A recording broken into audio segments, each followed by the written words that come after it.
Be advised, suspect is armed and considered extremely dangerous.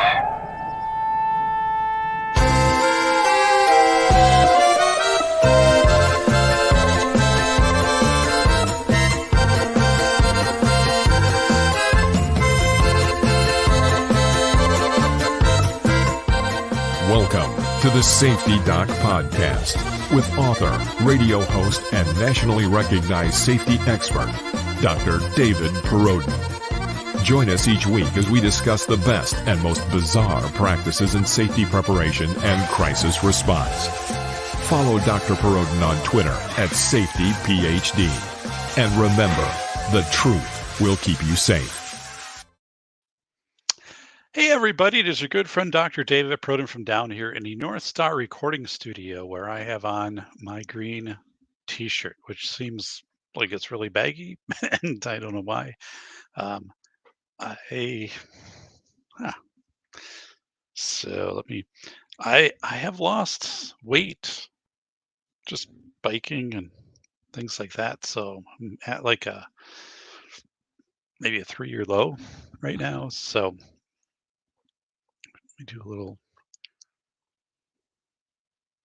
I guess, well, I ordered a new microphone today. So a Shure MV7, which is USB or XLR, has great reviews. Hey, it's a good friend Bolo in the house. Hey, Bolo. So um, it's much more expensive than my Yeti, and so it's Bolo. It's Solitude, yeah. Um, so I I just needed to make the change. I didn't like the Yeti. I was having a hard time when I was leveling audio. I'd have to come back in and boost everything up, even though I had the gain and the mic was close to me, and so just something was up. I redid the drivers and stuff like that, but I've had the mic, for 6, 7 years and whatever. Now I like this headset, um, and I think this will be great for like meetings. Like I have a business meeting tomorrow at 10 in the morning. Although when I listened to the first podcast I did with it, which was episode 190 of the Safety Doc with Meg and Usui on Monday, I didn't like my voice with this during playback. It seemed nasally, and I just don't believe I'm that nasally. And when I listen to other stuff, I know that I'm not. Um, so I was like, yeah, kind of, a little bit of a letdown on that. But I don't know if this mic sounds okay or if I sound nasally. It's all pro lemon and biking. I got a bike story to share. So, but if you guys think it sounds okay, I don't know. But I did order the Shure MV7. Jeez, like this is not a big short shirt. So um, it's just um, and it should be here Tuesday. And yeah, so that is a really cool mic. It'll fit over here on my Rode PS1 arm. The Shure will fit onto that, so it's all good. Um, so a few things. One is yesterday was the last bike ride of the season because it has now dropped to do this. And I'll make this image bigger. So let me tell you about yesterday. Yesterday was 74 and mostly sunny. This picture was taken yesterday. I took this picture yesterday out on my bike ride, and I think it's a cool picture. So um, this is a farm. So this guy grows, like, it's a hobby farm out in the country, and he puts in maybe about 4 acres of um, between pumpkins, tomatoes, and corn, and all of that. So he also has like some old implement equipment like this that's just on display in by his farm. So there is a pumpkin on the seat, and it's really just kind of a cool thing. And actually had a little video, like the wind was starting to pick up, um, and so it just kind of a cool thing, kind of a cool photo. So when I left, and I left. So this time of year, if it gets warm, so like overnight it gets to be like 40 or 50, and then like 10 o'clock it's to like 50, and then by 11 it starts to like get warmer. So it's not like in summer where immediately you wake up and it's already 75 degrees. And um, so I went out and it was 74 and mostly sunny when I was biking. And then I knew there would be a front that would be moving through. So I knew I had to be home within about 4 hours. But the front was moving faster than what I anticipated. And I'm not tracking anything out there with my phone. So, so I can see that, it's starting to get a little more overcast. And obviously, the wind is picking up. And the wind, first of all, there were snakes all over the road. And because it's warm, they're cold blooded, they're out soaking up the heat from the asphalt. So snakes everywhere. But but suddenly, like the winds are picking up, and it was like 30 miles per hour sustained winds, and they're dropping the temperature, right? So I'm not really dressed for that. I'm not that far out, but it was a 44-mile ride. And then I mean it's sticks are coming off of trees and all of this stuff. It was pretty crazy. I mean, it wasn't like severe weather. None of that was coming through. It was just this rapid the front came through and dropped from 74 to like 60, and then at night, it got down to 40. And so today we had rain. The day following the front, it rained. And then the next week, the high will be 40 and the low will be like 25. So um, we are, it's done. Like there won't be any more biking. And plus now, the leaves in the last, like yesterday, there were quite a few leaves and pine needles and stuff like that out. Um, but it was good because I don't always get to bike in October. It all depends if the weather holds up or not. So in this case, it did. And yeah, so very nice. I will put my bike downstairs maybe tomorrow. Um, I don't know. I don't have a really good spot for it right now. So I have to burn out some of the firewood before I can kind of rearrange where the bikes go. But I have to get my snowblower out tomorrow too. I have to make a well, I'll do that probably Friday. Let me show you guys another photo I took yesterday of where this when I was out in the country. And um, so I thought this one was cool. So let's open this one up. So this is that farm. So to the left of this was that piece of equipment I just showed you. And then over to the right, it's not visible here, but this is where all of the crops are planted. And then the farm is up here. But this guy sells pumpkins, right? So here's selling pumpkins and does this every year. $3. Now, $3 for pumpkin is a pretty darn good deal because there are stands in town that are asking $10 for a pumpkin, which I would never pay $10 for a pumpkin. Um, but $3 for a pumpkin is okay. So it's all self-serve, right? So you can come out here in different sizes and stuff like that. I kind of like that too, that you'll go to other places and they'll be like, this pumpkin is $3 and then this pumpkin's $7. And then you try to cash out and unless you're writing with a dry erase marker on those things, like how do you ever really know? And um, but I mean, I don't want to spend, although I love pumpkin seeds actually, like in the oven. But so yeah, this is I bike when I bike past this in spring. He's putting in his crops, and then he has an irrigation pipe that goes under the road, and then it goes to the Wisconsin River. There's like a backflow that he draws water from, and he irrigates. Um, but so when I bike at the start of the year, he's getting the soil ready, and then he's planting, and then stuff grows, and so it's this whole cycle. And now, obviously, cycling bike, it's all done. So, man, yeah. So let me get that out of there. So today I posted the Megan Usui. Um, blog post from Monday's interview. And I went back and I listened to the interview last night and I transcribed it. So I don't do that for every interview, but I there's so much from Megan's interview that will help the way that I present when I talk about my book, right? The Velocity of Information, which I today I submitted the audiobook to Spotify. So Spotify is my audiobook distributor. So um, now it won't be out until April 12th, but I had to wait um, 6 months. I couldn't submit it until it was 6 months before it released. So like it's just this weird thing with marketing and stuff like that and the way that the contract was. But today, so it'll start to show up on Amazon and other places that the book is sold of like, here's the audiobook and like, it'll be released in April. So that was cool, because I had waited for today for a long time to be able to hit that submit button and get that out there. So hey, if you haven't left a review, please do. Please do. I would appreciate that greatly. This morning,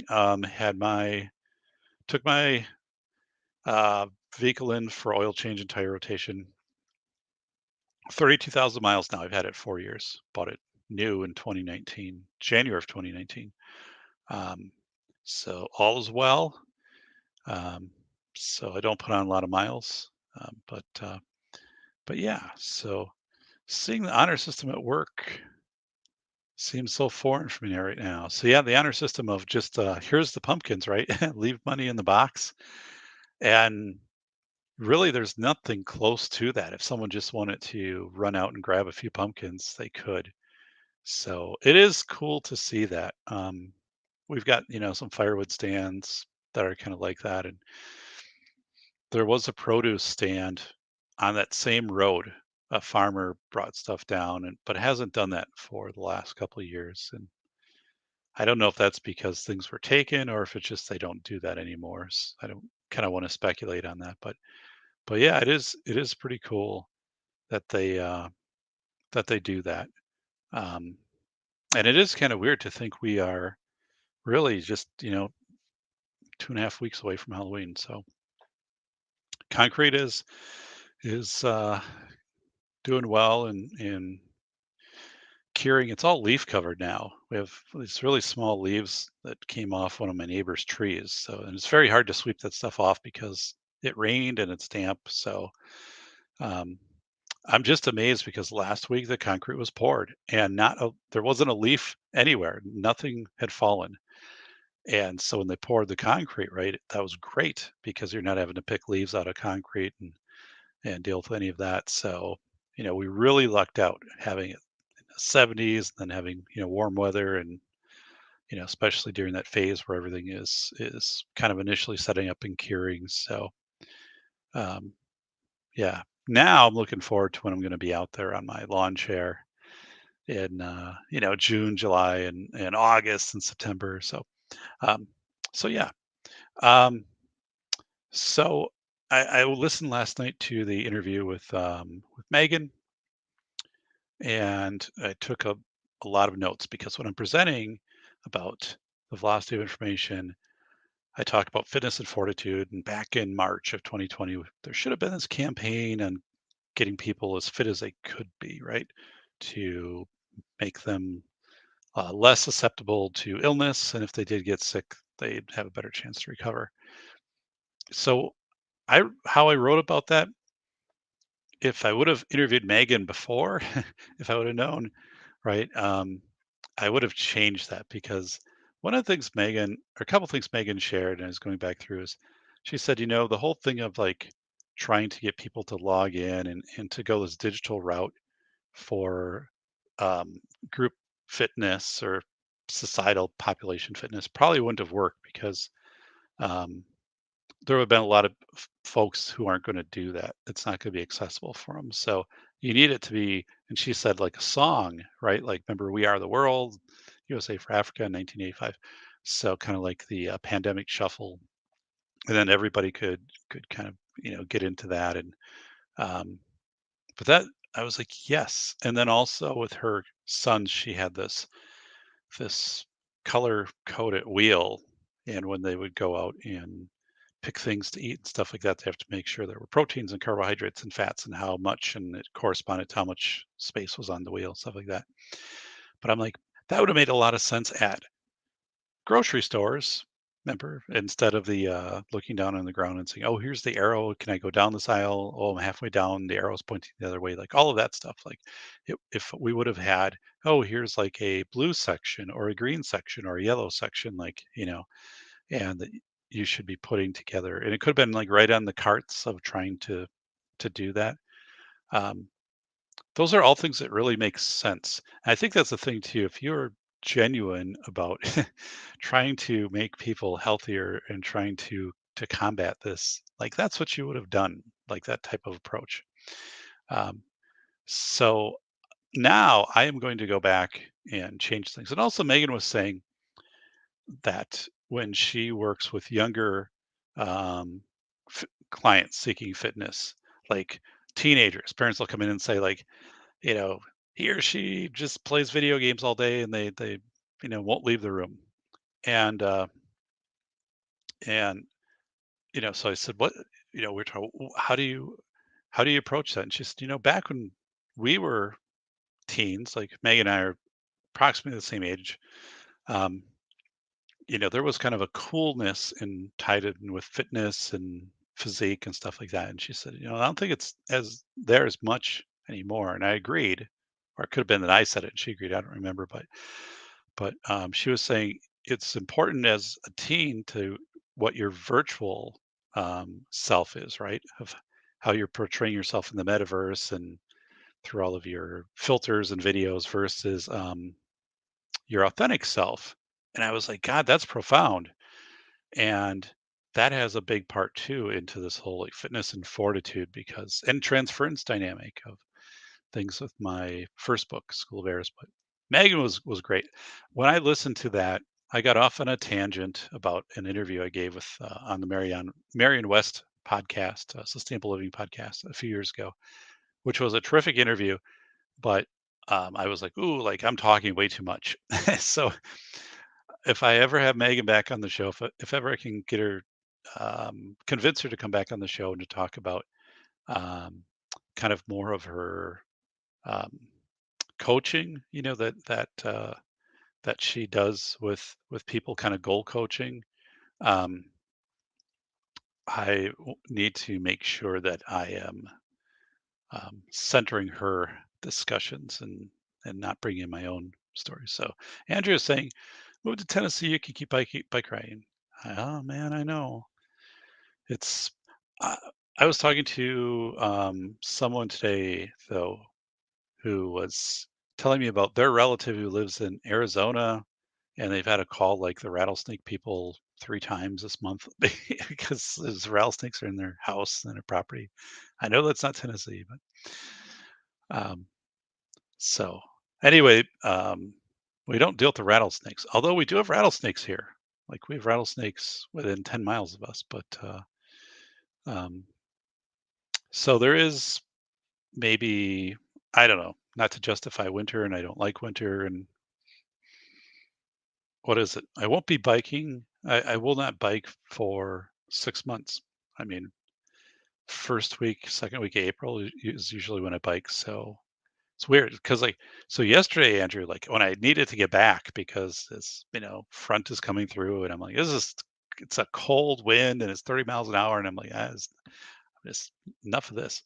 I'm able to do that, right? I can put the pedal to the metal and bike back because I'm in great shape at the end of the biking season. By the way, like one of my gear, there's a plastic like cover over the gear indicator and that snapped off, but it didn't fall off and nothing happened to it. It's just like click.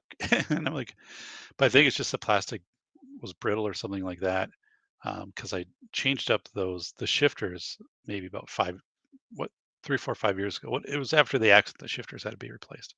So it wasn't 5 years ago, um, but I can fix that with super glue. It's not a big deal. And actually, if it wasn't on there, I'd still be able to do that. But I was like, what's going on?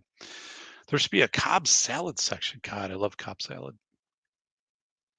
Yes, big time. I do. Um, Notice today I went shopping this morning, did the Walmart shopping, and there's no chili, like, or the Angus beef, like the good chili. It's not there, and it hasn't been there for a couple months now, so that kind of sucks. But so anyway, I hope you like the interview with Megan. Um, she is extremely intellectual, and again, I have the kind of the show notes, and I went through and transcribed. If I would have had this before I published the book, right, there's so much I would have brought into this. Um, from that interview. But I'll also say like it changes immediately when I present on the book, things that I can bring in. So uh, really excited about that. So yeah, we are our temperatures are dropping, so we're still good down here in the studio. Still slightly humid, and the temperatures here in the studio will drop. Um, Maybe over the next 3 4 weeks, and then it will get cold down here because the humidity will be gone, um and then yeah. So like to be down here just isn't a fun thing. It's fun to be on doing the shows with you guys, but to be down here um in winter is just uh so but um yeah. So what else is a happening? So dun, dun, dun. Let me go. One of the things too, Megan pointed out, and I think I missed this when I was doing the interview. Um, that's why to go back and listen to it was good. She said that, you know, if you're like, what was it? The millennials was the millennials or Gen X? Let me bring this up. One of them, I think it was Gen X, bought Pelotons, cycles. And first of all, I always think those commercials are absolutely ridiculous. Let's see here. Yeah, millennials. So, these would be the commercials, the Peloton commercials, and you're biking and the screen's up in front of you and there's somebody on the screen, go for it, you can do it, all stuff. And, you're in your house. I'm like, yeah, like that ever plays out the way that that is on the video. But, um, and you're buying your bike for $3,000 to $5,000 and you're paying $60 to $80 a month for different memberships to bike inside your house. That's like, you know, somebody once in winter they're like, hey, you can get a membership, to the hospital put on a big fitness center a couple years ago, and we have gyms and stuff in town. I'm like, yeah, I could, but like if I'm going to basically hike or walk or run, I can do all of that outside. Even it's cold, yes, but I can do all of that. I don't have to pay for any of that, and I have basic fitness, weight and resistance stuff here I can do. So like I don't um I they don't do it so you can be a member for like 6 months, um, right? Because they want you there the whole year. And of course, in summer, I'm not going to go and do that stuff. But yeah, so that was the point.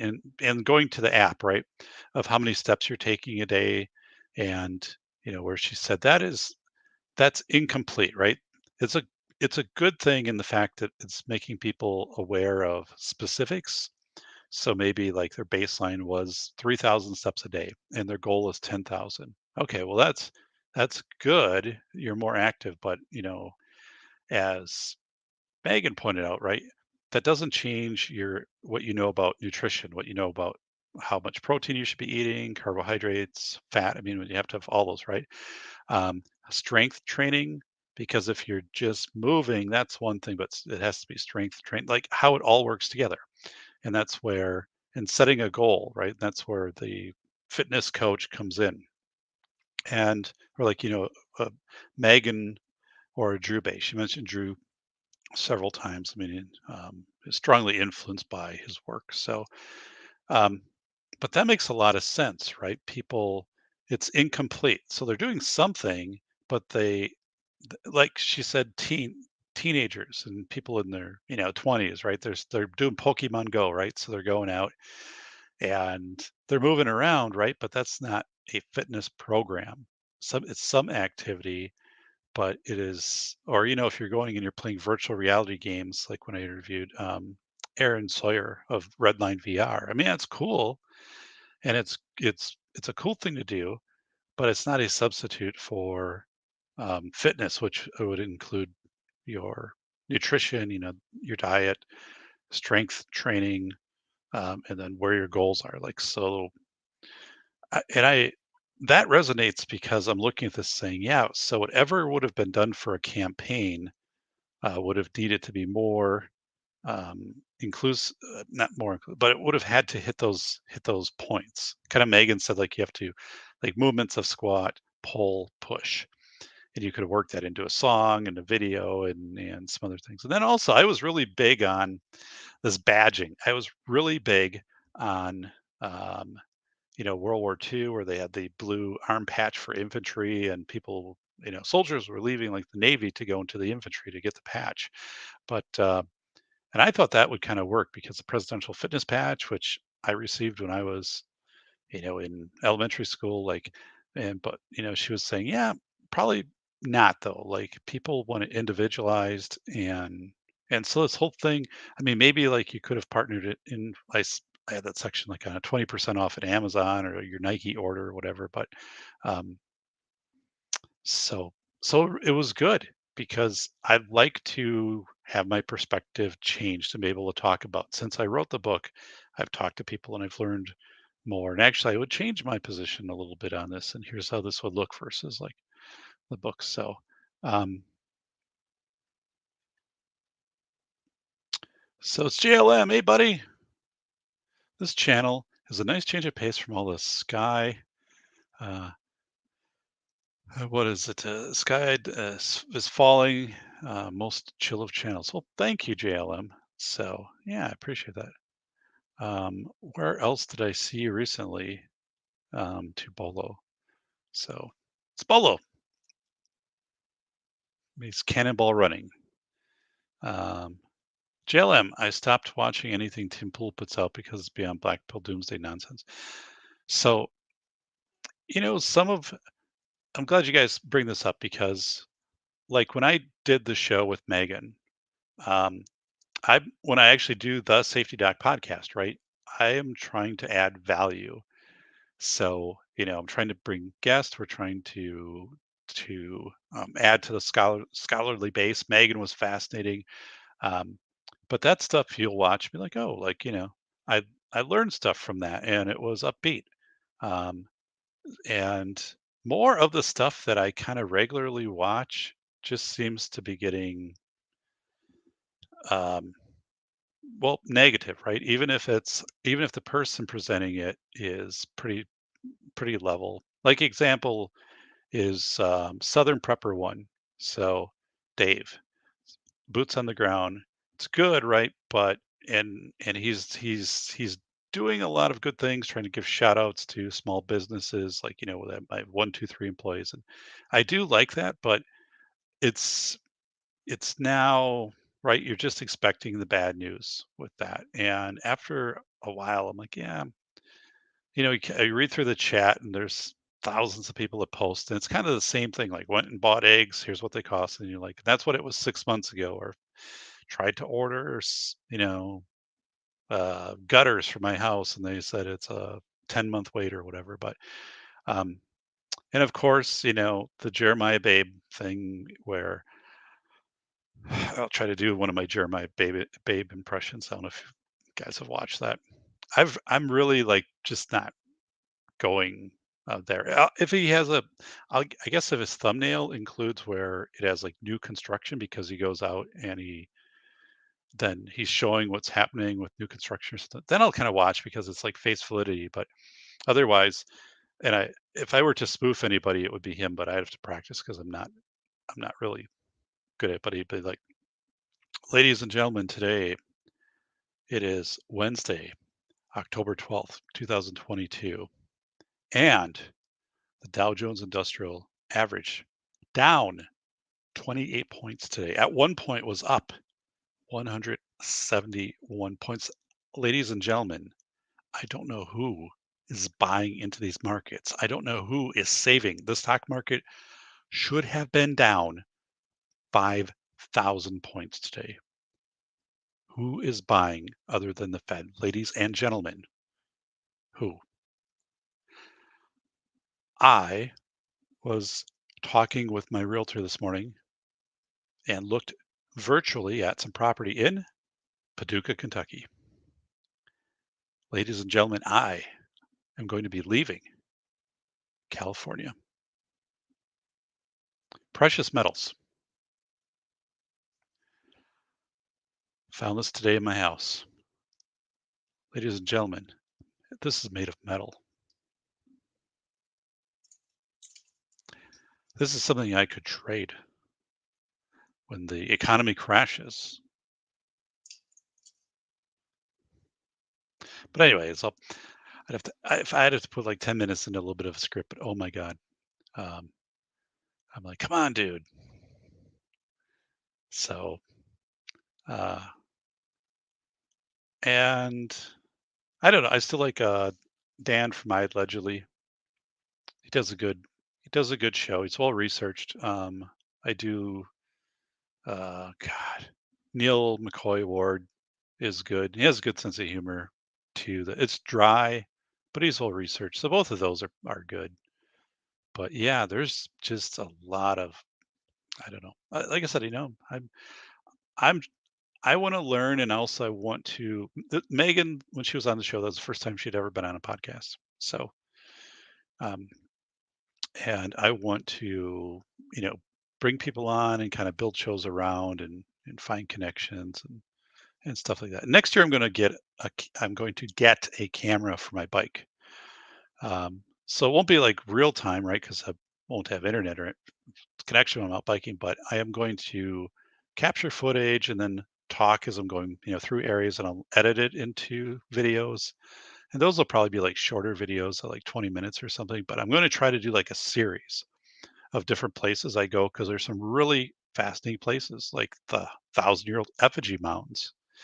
Um, and I'll go past those. I'll go, the Wisconsin River, some different places, and I also want to do like a 20-minute video of just like my basic bike maintenance routine of what it takes for me to get ready for like a 75-mile ride, but put it into like 20 minutes, right? From the stuff I'm gathering and putting into the pouches on the bag, and why I put certain things in certain places, and then also to like how I check the bike. And then actually, I never checked the bike the night before because something could go wrong. Well, I mean, you could lose tire pressure overnight, basically, is what could go wrong.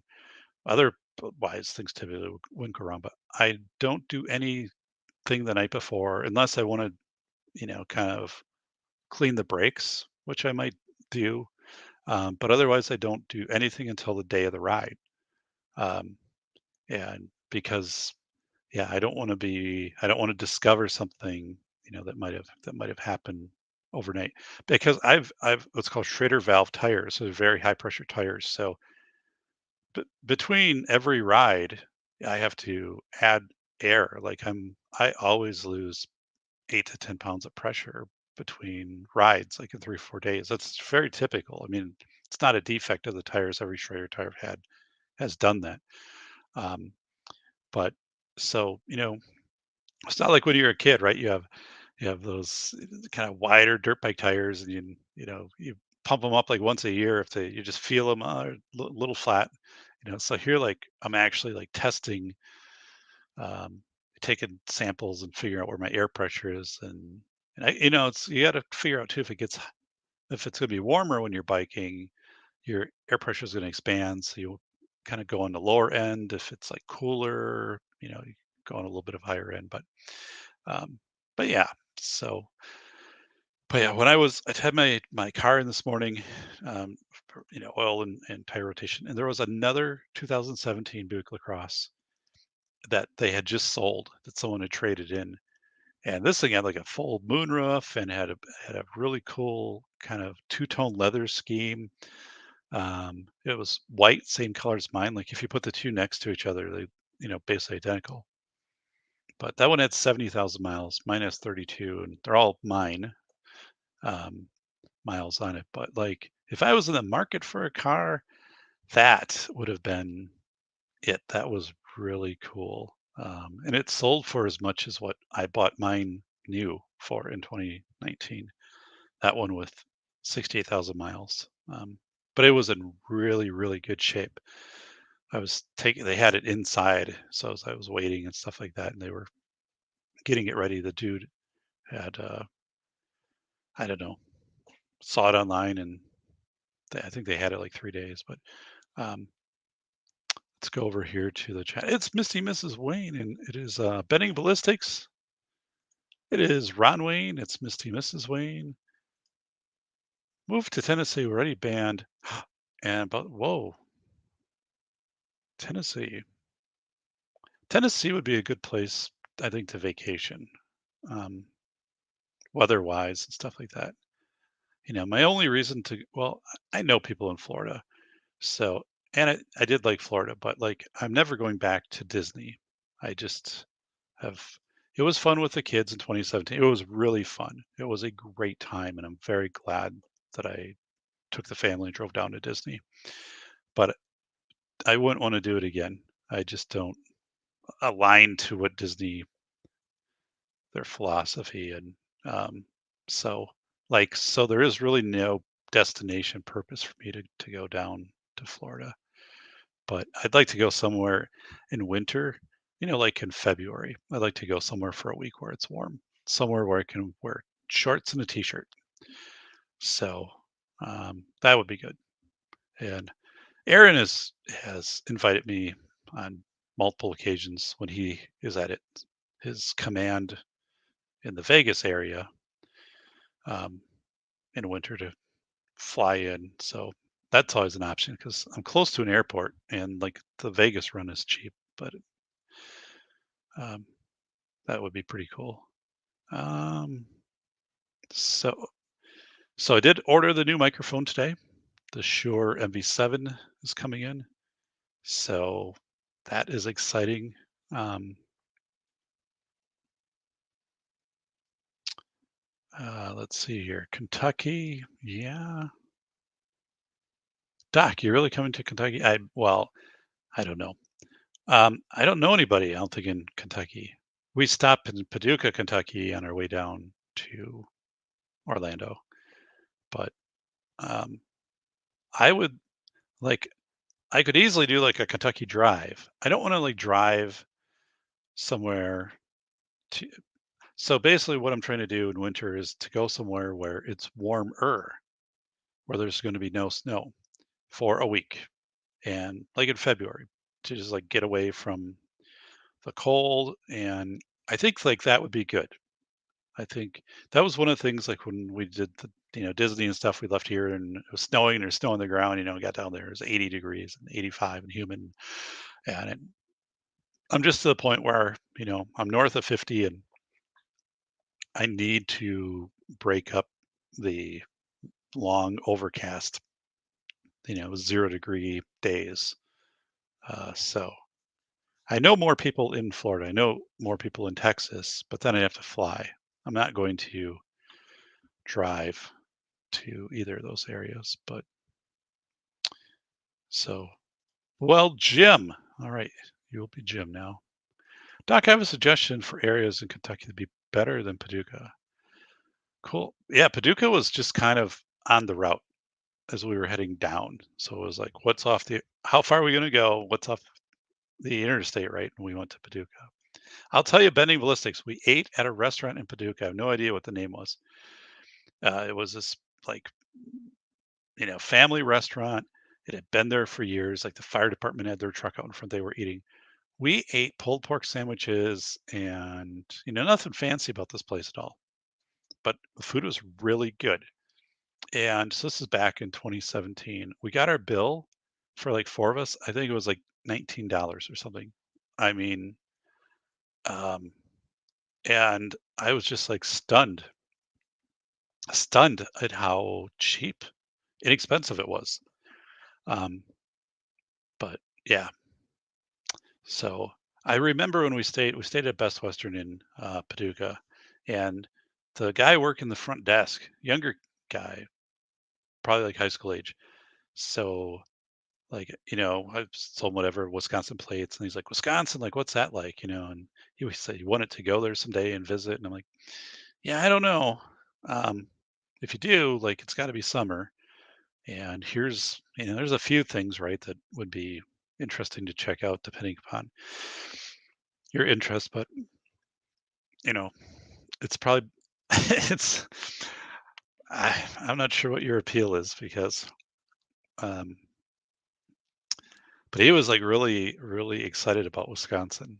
And at that time Wisconsin was also, I think, playing in the NCAA like Final Four or something. So um they're kind of just being talked about on the news. But I said, yeah, if I was to recommend somebody, or if somebody was coming to Wisconsin, like had never been here in summer, and they said, like, what should I do?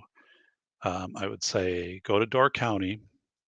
Um, now you'd have to plan that out ahead of time because you just can't go up there; it'll be all booked. But go to Door County, um, and that's on the peninsula, in Lake Michigan, and it's fishing towns, but it caters to high end tourism, like very high end tourism. It's also where some of the like professional athletes, Packers, have some places, and um, but so I would do that. I would.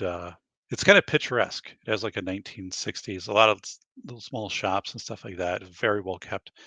If you're into sports, tour Lambeau Field. Just I think the technology of the stadium and stuff, the design is kind of interesting. It's easy to get to. I would do Superior, so kind of northern part of the state stuff is where I would concentrate. So all of that is in the top half of the state, and then I would get out as fast as you could. So um, I've spoken with two older. This is Jim, male to female. Oh, um, I got the feeling at least one regrets. So wow, I haven't. Thanks, Misty, Mrs. Wayne, on thumbs up. I haven't been, I guess, following. I haven't been following male. I haven't been following transition surgeries and else. What I've been focusing on in my legal class is more of the athletic part of the male to female transition, and there's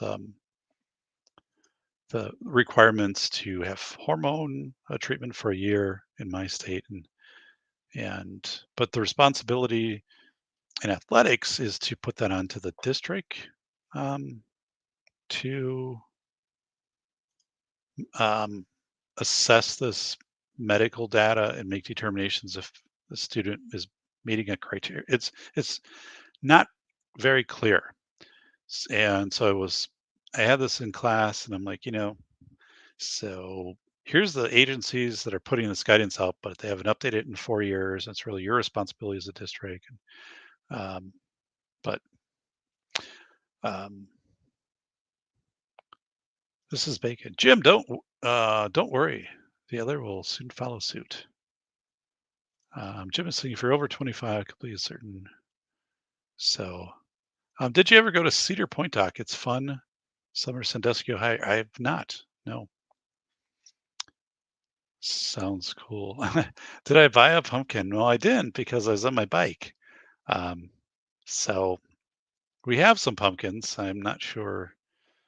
I think they came from a farm. My wife picked them up, which usually goes out and kind of gets some flowers for the end of season. There's a Amish community close to us, and that's usually where the pumpkins come from. So I noticed there's a few pumpkins out in front of the house. I was kind of tied up in the um, whole concrete project. So um, which more and more, I'm glad that that was done because there are communities now in Wisconsin, and this is in the news, It's apparently nationwide, but it's been in our local news. There's communities that started construction projects like, well, roads, and they can't get the concrete for to finish the curbs and to finish the aprons because the city owns, and the way it works in Wisconsin at least is the city owns like the from the curb probably like 12 feet toward your house. So like when I was having my concrete work done, I could only come out so far. I mean, I could have had that concrete pad maybe another 5 feet closer to the road. But the problem is my house is in on an angle and is to keep the concrete pad level, even with the house. Um, there would have start you would have had to start to angle things because basically I got within 8 inches of the property line, which was marked with a stake, and I couldn't go any closer to that by code. So I would have had to start to like move, angle over, and then like it would have looked weird, and there was really no reason to introduce some strange aesthetics that would obviously be there from the road. Like, it'd be like, what was the deal here? Like, it looks interesting. So, but they can't get this done. So they started these projects, right? And people are, and it's one thing if it's like putting in sidewalk, right? You can deal with that, I guess. Um, but if you don't have the approach, the apron, the concrete approach to your driveway, um, and you have maybe 2 weeks to do this, and you're going to have to kind of adjust it to being more fast curing concrete, which introduces potential for cracks. And but they're saying, yeah, we can't get the concrete, these municipalities. So I'm just thankful. Like from the day I was quoted the project and local family company, it was from that day to 2 weeks, and the whole thing was done. Um, But if I were to get a pumpkin, I would go out to where that pumpkin place was. It's really cool. It's a nice marker when I take that route. And the guy, is usually out there tending to his crops and stuff like that. If that ever changes, like that'll just kind of had a weird psychology thing because I'm so used to it over the years. You got three Kentuckians in here. I do. So you and Ron and who else is from Kentucky? So Bolo's from Canada. Anybody wants to loan me a couch and yes, something like that, I would be interested in making a trip. I'm going to go out someday to Pennsylvania. I know a lot of people in Pennsylvania. I want to go to Gettysburg. I know Vince, right from Masculine Geek. He's several times he said, Doc, if you want to do that, he'll take some time off of work. He said, I'll show you the stuff because right, it's in his backyard. He's been through there. Jim Mallard. Um, so I need to do that because then I can kind of like I know people out there who know the area, and but I don't know um, in Kentucky, right? So if I go somewhere like I'm not just going to go. I have to go like to meet some people or to hang out. So um, it's not. I'm not reconnaissance man, even though I own Aaron Clary's book. At my age, I'm not. Yeah, trying to stake out the next place to move to. I just want to be somewhere where I can wear shorts and t-shirt, maybe golf if somebody is able to can go and golf in some 65, 75-degree weather in February. That'd be great. Jim's saying I got an aunt in Memphis and a cousin near Lexington. All right. Yeah, north of 50 myself, also tired of snow myself. Yeah. Um, it's one of those things, right? Like I grew up in Wisconsin. I grew up in northern Wisconsin, so it would get colder and it would snow earlier and stay cold, and snow would stay longer. Like there would still be lakes that would be froze into May in northern Wisconsin. And one of the things, Clary grew up in Wisconsin, right? And as he said, as kids, well, as 17, 18-year-olds, we didn't think about do we like the cold, which I didn't, right? And he moved eventually into Minneapolis, which is basically just a same temperate zone, still cold in winter, and before he moved South Dakota and out into the greater Vegas area. Um, but he's like, the question should have been, what do you want to do? Like, um, I want to bike. I want to do things outside. Like, I'm not snowshoeing. I'm not snowmobiling. I'm not skiing. Like, that's not me, right? Um, so if you want to do those things, like maybe get away and go to college somewhere where it's warm to at least, like, you know, get an idea, or a couple years of college somewhere, or there's a lot of things. Um,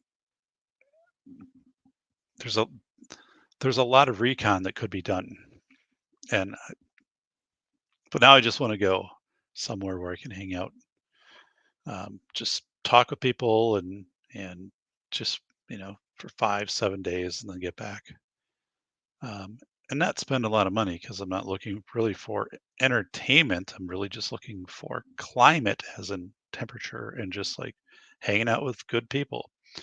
So the trick in Canada is to play the fireplace video on the big screen and replay. Ah, gotcha. So uh, I've got the authentic fireplace, man. So um, yes, all my firewood is ready. My shoulders, which is anticipated because I did, got all that down, and I do, probably before bed I've got a Bengay the shoulder here. So it's not, it's an ache. So I know it's not like I'm a torn rotator cuff, although like all that's probably scarred up, but and I think from biking too, um, because I didn't really rest the shoulder after the stuff.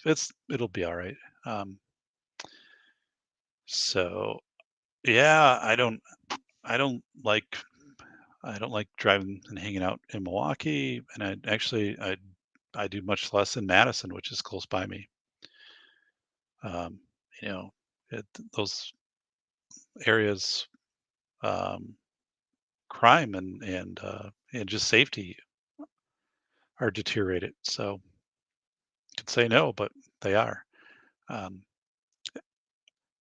when I attended UW-Madison, I graduated in 2016. There was no hesitation to, you know, drive down on campus to, park in the parking ramps, um, stuff like that. And now, I'm not, and that whole area, State Street, which had these amazing shops and stuff like that, is is had been all impacted, damaged in riots, not all of it, but parts of it. But those places are gone. Like, people aren't going to go down and try to open up a business where something like that has happened, could happen again.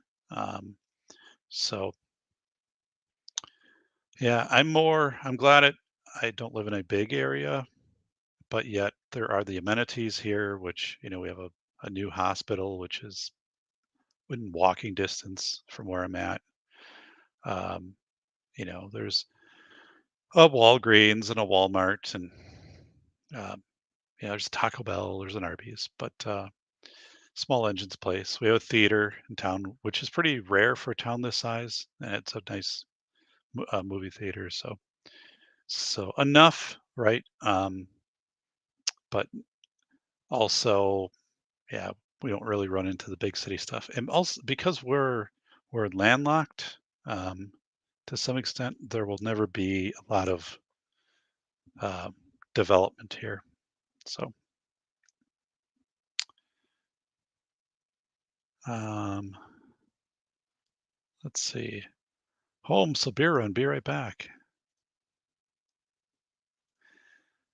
Jim saying, even in small town USA, local governments are using zoning codes as an excuse to bankrupt small businesses, whether family farms or local car junkyard, and it takes cubic dollars to win versus yeah. Um, that is, you're right on. And when I was running for city council, um, there was somebody who was running in a different ward, and they brought in the tax bills from some of the small businesses in town. the assessments. And part of it was like they were zoned into these areas where you had to pay these additional fees to like promote the downtown and promote stuff. And they're just like, this is who's going to be able to pay this? Like realistically, these businesses, or this will be a deterrent. And um, but yeah, I don't know. Even right, if you're to start a business these days, Jim, I think there's a couple factors to that. One is, are you going to start something knowing how iffy the economy is right now and supply chain and after the whole essential non-essential, like people are really have to measure if they're going to do things, and plus all of the regulations, um, and then these municipal regulations, which can be even more intense than state regulations. That's, like I don't live in a HOA, and that's a good thing probably. Although I would be compliant, I think, in whatever HOA that I lived in. But but yeah, I mean, I have friends who are in HOAs. They're like, they are now paying like $1,000 a year for the HOA dues, and they're not really getting anything out of it. And if someone comes over to their house, they have to notify the HOA if the vehicle's going to be on the driveway overnight, and the HOA has rules on what kind of decorations they can put up, what kind of plants, landscapers, that they can use. And like, yeah, I mean, once you go down that route, it's pretty bad. Um, whoa, Bolo's saying, I remember concrete mafias in Seoul, Korea. Trucks would be redirected to different sites under persuasion. Wow. So, when the concrete truck rolled up here last week, I was so what the concrete the mason was telling me is said, the because our concrete, right, is original to when the house was put up, and it's not cracked. um it's worn, but it's not cracked. So um let me give you a kind of a visual here of what I'm talking about. So you know this is all original. That's just a tarp they put down right there. And they're using a bobcat to take the stuff over to the other side. Um, or the but so the guy brings the truck up, and actually the guy who brought the truck up, the driver, used to work at the Asian Express restaurant, and because he had the handlebar mustache, it's a very distinguished look. So I'm like, and then I hadn't seen him there for like the last year, but I went there on a pretty regular basis when I was doing consulting. Like it would be like every Tuesday, I built in like an hour lunch in my schedule, like back in 2020, and I'd go in and he knew like kung pao shrimp extra spicy 2 egg rolls, right? So the guy pulls up in the truck, and basically the masons tell me, like, we will tell them, and this, my curb is all smashed, and that's the city, that I mean that's their curb, right? The city owns the apron, they own the curb and gutter, they own 12 feet coming toward my house, but the snowplows just smash that. And then I will spend some time with a cheap concrete like fix, like an acrylic concrete patch on the bottom to stop the erosion, but it's not really my property, right? It's the city's. So I'm not going to put a lot of time, like I'm not going to hire anybody to do that because it's not my, but aesthetically, and also my kids biking and just other stuff, like you know, there is a little bit here that I will keep up. You can tell, like, and I patched that maybe 10 years ago, so I'll get like an acrylic concrete patch, and I'll probably clean this all out, and that's maybe like a $50 investment. But so the guy brings the truck up, right? And they're telling me, when trucks have come in other places in town, because the stuff, this is 50 years old basically, about 45 years old. If they get up on the curb, like on the rise here or on the apron, sometimes these things snap. You'll just say snap, and then boom, you end up having to smash that out, and now you have a new apron, right, or a new curb. And so this guy pulls up, and then I'm like, and then of course because I kind of know him, I said, "Hey, can you do me like a favor?" And anyway, the concrete, just as a visual, the concrete is coming down, and it was in the front of the skidster, and then they took it apart. It worked really smooth. So also like with the skidster, didn't damage any of our driveway, and the black marks from the skidster already wash off in the rain. But so this guy comes up with the truck, and then I said, "Can you do me a favor?" And like everything's fine. So I mean, this road was replaced 4 years ago, and they really compacted it down, stuff like that. And I said, "Can you just be extra slow and extra careful when you move out here, that you don't get on the apron, and also that the tires don't come up on the curb?" Because so then the guy's like, "Oh yeah, I will definitely." So you could tell he took his time, like inching that truck out, and I'm like, "That's really cool," because there's so much that can go wrong in my mind on this. Like, oh, if they bring the skidster in and they turn and they hit the steel siding, well, then what do I do, right? Because there's, you know, this is all steel siding that I had put on. If that was to be replaced today with labor, you know, you'd be looking at $40,000, probably more.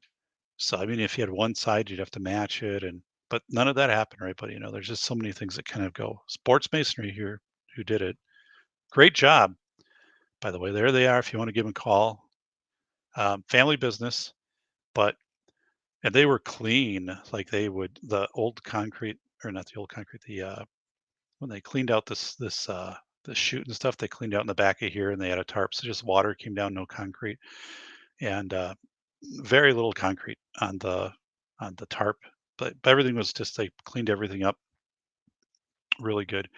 But and then he came in, and the next day, and he brought in fill, like a really nice clay, which in our area is almost impossible to get. Everything is sand, and sand fill next to a next to concrete isn't that helpful because it just kind of washes away. So, but yeah, so they it two well 3 weeks ago today, they were here, they sized everything up, and they gave the quote, and then the next day I'm like, let's do it. And then it was last week Wednesday they came in. I mean, they had dug everything out the week before that. 2 weeks ago they dug everything out, formed it, and then last week Wednesday they came in and poured. And then so like in 2 weeks, and that's kind of unheard of, right? And they were doing a ton of other projects and things like this, but they're just really efficient. Again, they're local. So they also know stuff like, it's a sandy soil, so like we're gonna do this extra like compacting and stuff. And the guy, like it's kind of like a Sopranos, like the godfather of the business, who's been retired for years, like the guy who's in his 70s, stopped out. He's no longer part of the business, but he'll stop out like at a concrete pour. So like I'm talking to him, and he's like, "Yeah, you got a really good foundation there with the gravel, and it's setting up really well. You can tell like with the way that the color's going and the temperature, and he's a perfect day for doing this for whatever, and you're just in great shape." So like the guy who's like been doing this for like 50 years. So but they did a great job. Just lucked out, um, that because you never know who you're going to ultimately have. But it's good to have a mason do stuff like this, because if you just have like a builder, builder's not necessarily a concrete person, so they may do concrete, but a mason, like that's their thing. Plus, then they're also doing like the tuck pointing and building chimneys and stuff. So when they get to concrete, like they've got that down. So, um, yeah, there was a builder who quoted me out last year, and he's like, "Well, we'll mix everything on site." And I'm like, "Oh, okay." And then he also said, like, "If we have extra, can we like just dump it back in the park area?" I'm like, "Well, I don't know. I mean, can't you take that with you?" And then they had some idea too for like the drain. I put the downspout back on the garage, but he said like we could run this under the concrete, so then it wouldn't be pulling water, and then it could come out the other side. But I'm like, there was not really enough drop to do that. I'm like, I don't want to get into any of that. Like, if anything, on the other side of my house, that might have been an idea originally when that stuff was done, but there's no need to do that. There's no problem. I don't need to be running a pipe under the concrete. Um, And so when these guys came here, or the mason, and I said, I want a pretty good pitch on this because I want it to drain away from the foundation, and my neighbors, it won't impact them because their property, like their garage, uh, it's not, and everything kind of drains downhill. So it was very logical. He just looked at it and he's like, yeah, no problem. And so it's kind of exaggerated the further you go back, the pitch, um, and which is good. It's exactly what I want. Because if anything is ever parked back there further back, or if I put firewood back there, I'll just put it on a 4x4, and if it's tilted a little bit, not a big deal. I'll just adjust on the firewood. When you're walking out, you can tell it's got uh, I don't know, 10% grade as you get to the back. But that's again by design, and then it's also not. It's designed so it doesn't stick above the grass very high, right? So you're not looking at this, and it stays level with the other concrete. But one of my neighbors put when he did his slab on the side of the garage, like, and it's a different setup, but it sticks out of the ground like 8 inches. So you know, it's just that's a weird visual from the road. It should have blended in more with the land versus like this. And I think too, like if you ever fell off of that with a piece of the car or something, like you'd be doing some damage. So I'm like this needs to we need to dig down and then slope this. And they're like, sounds good. I see what you're thinking here, Doc. And that's what they did, right? So um I think Monk Farmer is a Wisconsinite. Wow. It's Jim. He drives truck, beekeeps, loves. We have a lot of beekeepers in my area. Not in my area, not in my city, but when I bike past there are a lot of hives. Um, is cheese cheaper? I don't know. Because I only buy cheese in Wisconsin. We have a lot of cheese places here. There is, um, and they do sell, like they'll sell direct to you. Um, there is a cheese plant in a small town, and they sell whey, protein whey, and it is non-refined, and that's kind of their thing, right? And you have to call, make sure like they have stuff in stock. But I need to get up there, by the way. By the way, God, that was funny. I should do a post. I'll forget if I don't do a post-it note. I have to go, and um, I noticed when I was adding whey protein, I felt stronger, just felt better. Not that I feel bad, but it was a good thing. And then I don't, I'm not buying the stuff at Walmart or whatever. And then, so, but that would be interesting. I would assume might be cheaper. Um,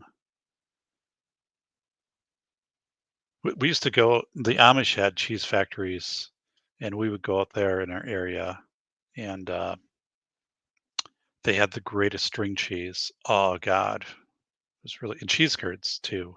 So, but I haven't done that for years. So I actually don't eat a lot of cheese. I like yogurt, but yogurt's kind of a hit and miss. Like if I get um, yogurt, like if it's a bigger container, I might eat like half of it, and then like I'm just kind of filled with the yogurt. So then I might not eat the other half. But um, so bullets saying I've been around the world. Did high school in Korea. Feels like home here, but home is in the heart. Yeah. So now, living in southern Wisconsin, I live 100 miles south of where I grew up. When I go back to my hometown where I was raised, it just has a very unfamiliar feel to it. It's changed a lot. It's developed a lot. Now it has a McDonald's and a Subway, right? None of that was there. And new housing developments. It's has a lot of industry. So actually, the town itself is doing very very well. But it's much larger than what I remember, and I just don't know people there. I just don't have a connection there anymore. Um, so yeah, Jim, I'd like to do a casual trail bike with Doc. Got a feeling it would be simpatico. I'm not much for conversation on the bike either. I'll tell you what, Jim, if we ever had an arrangement to do a bike casual bike trek, man, I would do that. So, yeah, I mean, I'm not if I knew somebody, right, and also I knew that I wanted to kind of show them some things, we're out biking, like here, well, let's show you where the effigy mountain stuff is, and that'd be cool. And yeah, I'm not big into to biking. Although, like, if it was someone who was a friend and stuff like that, right? I guess there could be, but biking, unless you're like side by side, that's not really a good way to bike on country roads. So, um, uh, I think if there was like a headset, now that's pretty complicated, but that it'd be fun. I think I could show, yeah, some cool stuff. And again, I don't typically bike that fast. That's where I had a couple people I biked with when I was, I don't know, a few years ago, and then they would just bike fast. But again, I'm distance. I'm not speed. I can do speed, but my bike isn't really built for speed. And they'd be out here, with like a giant, a super carbon lightweight 3 pound bike, right? And I'm like, well, I'm not designed the setup isn't designed for that. Like I'd have a different bike to do that. But what would be good, Jim, is just like hanging out. Like I got my new concrete there, and bring up a lawn chair and um, just hang out like on the sunset, as I face west, and that kind of between like 6 and 8 p.m. in summer, like that's just perfect. Um, Legit question from Ron Wayne regarding cheese in Wisconsin. Uh, is it pin coning cheese cheaper in pin coning Michigan? Huh. I yeah, I don't know. I don't know. Margoth's, this is Jim, video about how fragile our modern world really is. Salvador Dali's Elephants on Stilts. It was spot on. We are so interdependent, tugging on one thread of the whole world affects everything else. Yeah. Everything everywhere. Yeah. Very true. Skidsters are versatile. Man, he changed out that. So the front of it initially had the forks so he could get out the concrete slabs after he cut them up into sections. Um, and then he put a bucket on it, and then before the bucket he had a digger on it so he could dig out the, so I mean that thing was doing everything back there. um, it was really cool, and I think you got to be like have the skill, right? um, was told once, don't cut off a cement truck. The story was somebody did the cement, braked and swerved, and flopped right onto the car that cut in. Yikes, that would be bad. It's C&T. Hey buddy, it's our good friend Coop. Oh, the weight shifted in the bucket, right? That would make sense because you would have baffles. It's not like a fire truck. So fire truck, well, fire truck if it's a tanker, otherwise a truck typically has about 1,000 gallons. And it's pretty low, so center of gravity in a fire truck's pretty low. Um, but in a tanker or a milk truck or all that, but a tanker truck is baffled. Um, so you're not likely to have that shift, but you wouldn't have baffling in a cement truck, right? So yeah, if you did have something like that, yikes. Um, I'm kind of motivated for next year because I did that concrete project on my garage floor, which turned out semi okay. I had a bad. That's when I did the epoxy concrete, which I like, and it has done a really good job. It's expensive and it sets fast, and there's a lot of prep that goes into that, and chisel out a lot of concrete. But then I got some bad catalyst for that, and I'm convinced it was old stock, with supply stuff, and the because the boxes I could kind of tell weren't matching the boxes I gotten in store, and there wasn't stuff around. I had to call because the order didn't come in originally, and then it never set up. So then I had to remove all of that, which was hell. That was horrible. And then I mean, I went through and then at the end steps of it, went through grinding and so much acetone to like get things off, and it did. And now I want to go back in and kind of fix that, like next spring when it starts to get 70 degrees. I'll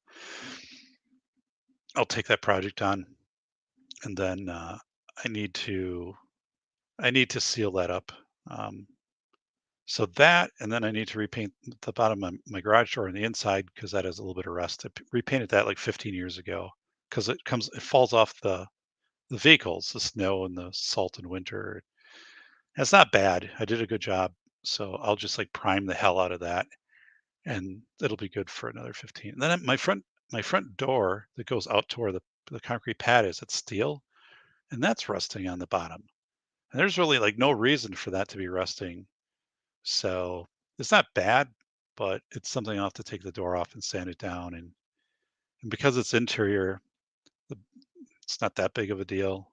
Um, and but I've just got garage projects next year. That's kind of where things are at. And I'd like that, just taking my time. But the stuff really pissed me off with when the catalyst was bad and I had that bad because I had it in different spots. It wasn't just isolated to one area. And that's something I would change. When I'm doing concrete repairs, I would only work on certain areas with certain mixes. I would redo everything for every area I did. I break it up into like 8, because then if one area is bad, um, right, that's very well defined, and you can go in and clear it up versus like, oh, I'm using some mix here and here and here because that got to be a mess. But um, but anyway, I mean, that's all kind of coming together. I have to I have to do a few small patches on my driveway, not the new concrete pad, but the driveway. Um, there's just a few things I didn't hit last time, but I periodically will go in and do little touch-ups. It's not really noticeable when it rains. It looks like it has chicken pox, but I don't really care. Like I'm more function over fashion, and when it's dry, it doesn't matter. It looks the same anyway. But you're right. I have to do that acrylic patch at the end of my road, which I'm really helping the city out there. Um, so another good day, says Bolo. For here, it started out um, rainy and cold, so like 50s and rain and very windy. I had to bring my flag in because if it gets too windy, it snaps the pole. Um, but and then about 1, 2 o'clock, it got sunny and 60, and then got cloudy and started to rain again. Maybe like 4, but we had 2 hours where it was like sunny and 60. But the warm weather's kind of done. I have my where it's concrete, and I have planted grass last Thursday, grass seed. So I did annual rye, and I had some Kentucky bluegrass, some fescue, and then I threw in clover. And the clover is starting to come up. I checked that today, but the rye should come up. The thing is, if we get some freezes, it's going to. I don't know what will stay rooted. Well, rye is only going to last for one season anyway, but the rye is there to kind of like help everything else come together. But if you water at night, um, the as the water kind of evaporates, and it'll take so basically the water will help protect um, the seed to an extent and the newly formed stuff. If you saturate it out, like it'll kind of be like a heat sink. Um, so if not, it's not a huge deal. I'm not thrilled if I have to replant that in front of my house, but if I do, it's not that big of a deal in spring. And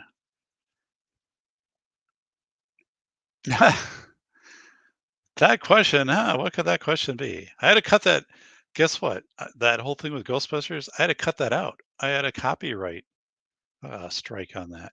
So whole thing with Coop. And I think Coop filed it, by the way, but no, I don't think he did. But once I cut it out, then it was fine. So I was like, well, that wasn't good. Um, let's see. Right back there. I got the new microphone coming in, so the studio is incrementally getting better. It was just one of those decisions that had to be made. So I don't know if the audio sounds okay to you. It's just when I played back the audio and I had used this headset when I interviewed Megan, I just sounded very nasally, um, which it just sounded much different than my other recordings and stuff like that. Even if I use different headsets. So I do like this headset. It's comfortable and stuff, but um, so Doc had to put snakes in the chat. Yeah. So when I biked, there were snakes all over the road, like 50 snakes. Um, and I kind of expected that because when you get an odd day where it's like 75 in October here, the snakes will come out. Um, there's always snakes out, but there were like 50 snakes out, which I'm guessing my whole yard was full of snakes. I never looked because usually they come in from the park and then they just kind of take off after that. But uh, but yeah. So when you're riding bike, it's not that big of a deal except when if they're alongside the road and they move onto the road, like they go and then like I don't want to run over a snake because one, I don't want to hurt a snake, and the other is like you'll probably wipe out like if you go over a snake. So, um, but there were a lot of snakes. So, um, I live about 10 miles from where there are rattlesnakes. There were no rattlesnakes, but a lot of snakes. I'm working on it every day, Coop, Misty. Um, Strong pimp hand only goes so far. It's Jim. At safety, all casual snake. He needs a tracksuit and AK. So, um, I can't get, honest to God, I don't know why this shirt is so loose. I mean, I've lost some weight and that's all fine because like I've just been doing a ton of biking and things like that. But the shirt is just really baggy. And I've owned the shirt for like a couple of years and I have a couple other ones like it. And unless it got stretched out in the wash or whatever was going on there, but I don't know. It obviously like looks too big. Um, so um,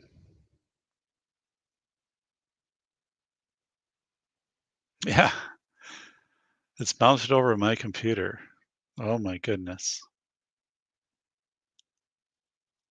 I have I don't have it here. I won't say well, it's somewhere. It's not here at this house, but I have a double barrel shotgun, but it is a top and bottom. So vintage and actually needs to be restored because the stock is is bad on it, but yeah, I need I need to get that down here and find somebody who can eh, someone who can do that. So um, I'm like Uncle Buck. This is Ron. I like a lot of cheese, like Big Mouse. Uncle Buck. That was a good show. It's funny you guys are asking about cheese because see that's something um, I would probably ask if I wasn't from Wisconsin, right? Like cheese. There's the well, not fast food, but it's called Culver's. It's a restaurant, and they have one in my town. It's a chain here, and it's throughout the U.S. But um, I can walk to where the one is right here. But so get this. Let me just bring this up. Um, all right, this is the news in my area. The No, it is the Curder Burger, what they do is they can I pause this?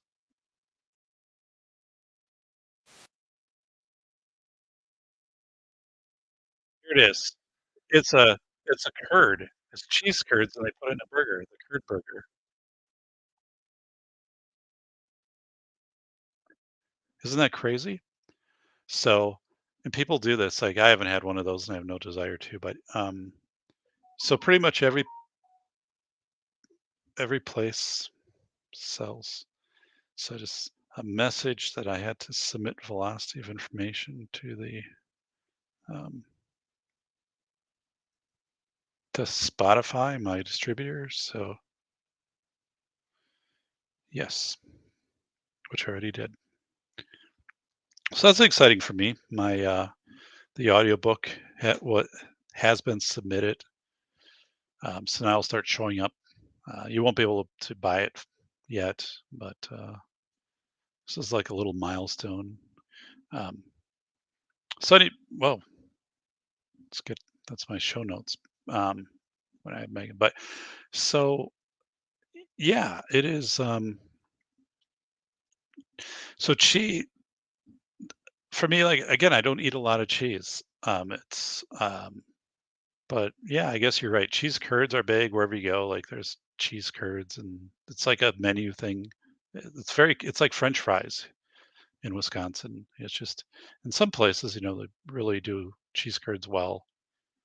But yeah, it's kind of one of those funny things. Like I just where I grew up, in my hometown, they have one of the biggest cheese plants in the Midwest, and they've added on to it multiple times. It's like it's blocks and blocks and blocks. So, um, but cheese is where it's at. I like cheese, but kind of one of those things. I do need to get the protein. What? Bacon. Given the only one would be an unplanned trip to the bathroom. No, oh my goodness. Wow. What's what's your average miles per hour? Um, between 12 and 14. So that's where I usually I try to keep it. So again, I have usually a lot of weight on the bike, but I'll try to do 12, 14. But what I'll do, Bacon, is, and I didn't do this yesterday because yesterday was just kind of a farewell to the farewell farmer, farewell cranes to my biking until spring. Like I'll see you in spring. Um, when I'm otherwise when I bike, I'll switch it up. Right, I'll try to do 20 miles an hour for a mile. Again, the bike isn't really geared for that. So that's a pretty good workout. But other times I'm just usually my cruising speed is 12 to 14.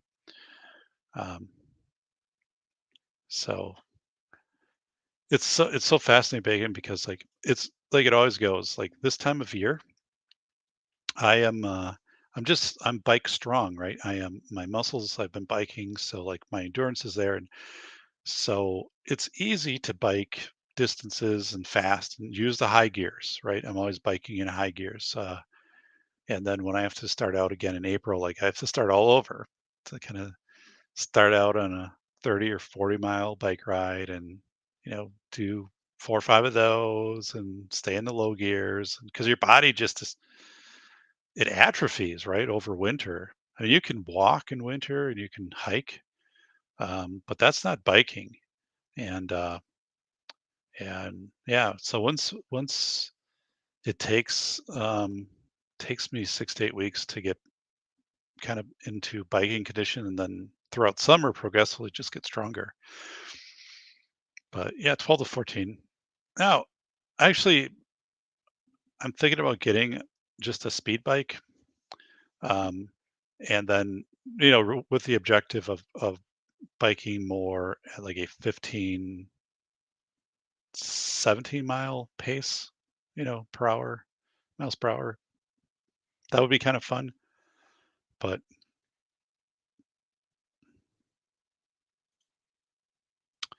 um, Jim's saying I rock an old Carbondale Super P500. I'm like 10-mile per hour guy these days, not fast. Yeah. I can do 10. I mean, I could do 8. I try to do I try to keep it pegged at 12. I've got a nice, cat eye that's hooked up, um, in front of me, comes out on an arm, Padone, so it's big too, it's easy to read with my speed, and, um, but, yeah, I try to do 12. I mean, I'll kinda go 12, 14, but, um, this time of year, at the start of the year, maybe closer to 10, 12. But I can always, like, go down. Like, if I was actually to bike with somebody, we would try to figure out, like, what kinda worked, which might be 10. Um, C&T. Um, Going to Mikers's at MLC and paying more for cheese is like going to Germany to get American beer. That's funny. Um, by the way, my friend, Phil Heinrich in Germany sent me a 2-minute video of face validity today, which was probably yesterday in his time. He was going through and showing the number of businesses rated that just closed down. They had government stimulus per Phil, and then once they received that, the owners just shut their businesses down for good. So he was walking through and showing us different places. The safety net didn't ask. He's like, "I don't want to anger you," and then you just be like, "I'm not going to send it." So um, then that'd be sad. Um, I had to make sure he was on a live show. Yeah. Um, all signs point to it. Oh God, that's funny, Ron Wayne. All signs point to it. Yeah, that's gonna be cool. That is gonna be very cool.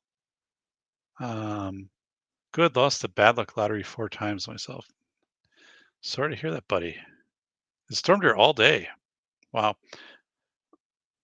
We One of my friends in Arizona sent me an email um, earlier tonight, and she said because she used to live in Wisconsin, and she said, "Did you guys get hit with tornadoes and stuff?" And I was like, "Tornadoes?" And so I had to go on, and apparently, like in the Milwaukee area, there were some tornadoes. Now I don't think like nothing F5 tornado, but we didn't have any severe weather around here. Wasn't even a hint of severe weather. We just had it was windy and rainy, um, but not lightning. It was just windy and rainy, and not like storming. Um, but so I was like, "Well, I didn't know that happened." Um, which I have to mow on Friday, by the way. Um, the rain was good though for this grass I'm trying to get. YouTube isn't same with the copyright stuff. Yeah, they got me on the Ghostbusters thing, but then when I cut it out, then everything was okay. But we lost some really good content there. Even the whole copyright thing is so from publishing 2 books, from the first book on citing and copyright material and getting permissions, and that was intense, but it was nothing like the second book where, you know, that's one reason that has 471 citations and permission letters and letters from my publisher's legal, that they're like, here, you have to have this person sign off on this, or if you're using this photo, that the New York, or not New York, California Department of Waters giving you to use, like, you need this. And so I got all this stuff, like, I'm all good, but because it's so tenacious, people going after, and they just are hoping to you'll settle. Well, I guess YouTube is different. It's because it's just automated, right? You're found guilty, to fight your way back. But in the publishing business, there's a lot of risk you take, um, probably from the standpoint of, if you're publishing something and someone is saying, because everything I have in there is original content. I mean, there's citations, there's quotes that I put, but if you have like that image of the Oroville Dam, which had permission from the Department of Water, well, what do you do if they like come back and challenge and say, although they sent it to me, right? And I asked them and went through all the proper channels. And so it's those kind of things that kind of make it where you don't want to put pictures into books. And like I've took most of the photos that are in that book.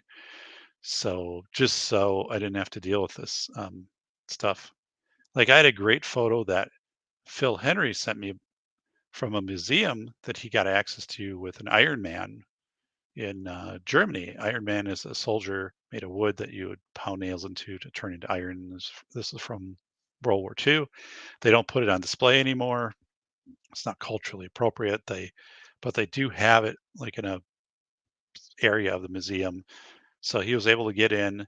He got some pictures of it, and then they gave a permission letter that was to me of saying you can use this. But then my publisher was like, "Well, but that's Germany. It's not like what if does this person really have the authority to give you the rights to use the picture?" But I'm like, Phil took the picture. Anyway, it got to be too much where it was like, there's only so much you can put into that for it's a photo in a book and things had to keep moving on. But um, I think, but this whole thing with the copy, even when I do the shows, like I'm very, very careful to, if there's a thumbnail, if, I'm going into Pixabay and making sure I note everything out, and I'm probably just using something that's like a clip artish type thing, um, because also computers, right, are always scanning every show and stuff in the back that people put out there, and they're trying to find stuff that's copyright. So YouTube has it, but it's also like other third party, or they're scrolling blogs or stuff like that. So I don't know. Audio is 5 by 5. Is that good? So audio is 5 by 5. You're saying, is that good? Because I listened to the audio from Monday's show, man, it did not sound good. It's okay. I have nothing I can do about it. Um, my audio, Megan sounded fine, but my audio just wasn't good.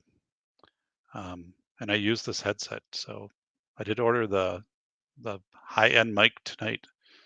So in that case, any of the shows that I do, I'll bring the mic out and I'll use this headset. This mic comes off. I was going to order a different headset, but I'm going to wait on that a little bit because I do like this headset, and I think I don't really necessarily need another one. This is an upgrade.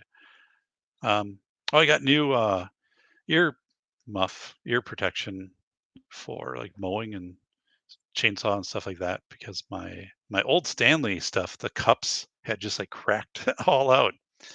I probably had those for like 20 years, and so I was looking and say, well, these things are pretty much trash now. So I picked up a pair of 3M, and they're bigger and they take out 30 decibels. So they're comfortable too. Like they're really nice fit when I have the snowblower and stuff. That thing is loud as hell, and everything ricochets in winter because like it's nothing absorbs sound. Um, the snow is all hard, so everything just flies around. But so yeah, the safety dock over under. Yeah, over. Oh, gotcha. Um, I've seen some pretty stocks on Mr. Wayne's show. Impromptu poll for the men tonight. Do you legit think the two-way rifle range will happen in the U.S.? I hope not, but I wouldn't rule it out. St. Jim. I don't think. I don't think so. I watch, Pop right turn spot.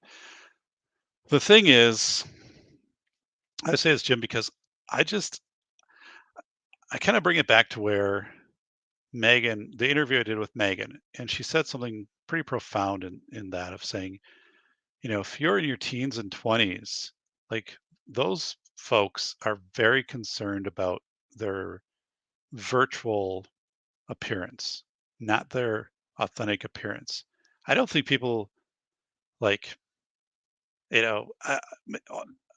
of all of us, right? I'm making kind of a collective statement here, but um, there would be work and hardship put into that. And I think people are more willing to accept the entropy, especially the younger people, right? Um, you know, like what was it? So Saturday, I drove 2 hours to teach for 8 hours, and I drove back 2 hours. Sunday, I stacked 8,000 pounds of firewood, literally. Monday, I detailed out both of our vehicles. Um, and then, so like all of these things that I just don't think I just don't see a lot of people. If you give them the choice, or they're faced with this choice of I can stand up, I can, and it might kick off in some limited areas, right? But I just don't see where people are going to be like, I don't want to miss my gaming, right? I don't want to miss going to McDonald's. I don't want to miss. So I just think we're in this entropy, right? Um, where things like, for example, some of the car channels that I'll watch, and they'll say, we get a part, so like a tie rod, right? And an aftermarket tie rod, and you could just take that and put it right in the car for years. Like it's very rare there would ever be a problem. And now, like these tie rods they're not milled correctly. But what's really happening is the machines that mill them aren't being maintained.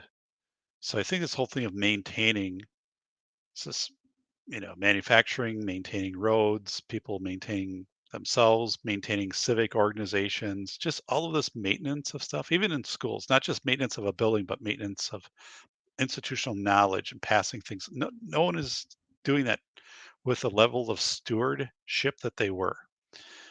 So like even like when the concrete guy was doing the concrete, and then like when his dad, who's retired out of the business, who's in his 70s, comes in to just like a Sopranos type thing, just to like eye it up, and because it's still part of the family business. And like, so that there's a real professionalism there. There's a real legacy knowledge. And I think it's really rare. And I don't, I think we're just on this path of entropy of every year, just every day almost expect less and less. And I see it in the stock market too, and I see it with people investing. Um, there's just really low expectations, um, and people have calibrated to those low expectations, right? Um, so that's where, kind of like where Aaron Clarey would say, you've got to enjoy the decline. You've got to disconnect. I mean, I don't know what else individually can be done. Um, I don't know. I'd have to think about that sometime. Maybe like do an open chat and bring a few of you on to talk about it. But I think we're past that moment. I think if that was going to happen, and also there's so many levers that could be put into play here, right? If something like that did domestically spark up, suddenly, the overseas stuff could be exacerbated, right? Um, whether it be authentic or not, but I mean, there could be the emergency act put on for production of, I mean, I don't know, but I think that if that was going to happen, it would have happened a year or two ago. And I just think it's a boat that's resting, right? And it's unlikely it's going to sink. It's going to look uglier and uglier. And, you know, it's, and the further it erodes, if it was ever to get like an owner or some owners who knew what they were doing and put the time into it, it would just take this massive amount of resources to just bring it back to where it was at. That's what I kind of see happening. Um, I think we are just so, but I will say, like, I have great neighbors, like the people in my community. We do have some potential at our state for things to change in November. But I think at a federal level, it's pretty rotted to the core, right? Rotted out. And you look at like Florida, I have a number of friends in Florida, and I have friends, in Tennessee and Kentucky after tornadoes last year. But like Florida right now said, yeah, FEMA's just basically gone. And now it's just turned over to insurance, adjusters, and but then you got to get people into, but it does, yeah. I I don't know. I think it's a slow, I don't think I really don't know who's strong in the world, right? I mean, you could argue China to some extent, but I talk to people who have been recently to China and things like that, and that's not what they share. And of course, China will lock down entire cities. Um, I don't think that's it. Um, and Europe is struggling. I get 2-minute video from Dr. Heinrich, and so I don't see. I would say at some point Ukraine and Russia will just go into like a Russia Afghan kind of faded continuous war. If there was ever like a truce there or like that ever settled, I would think there would be a big economic uptick. People would view that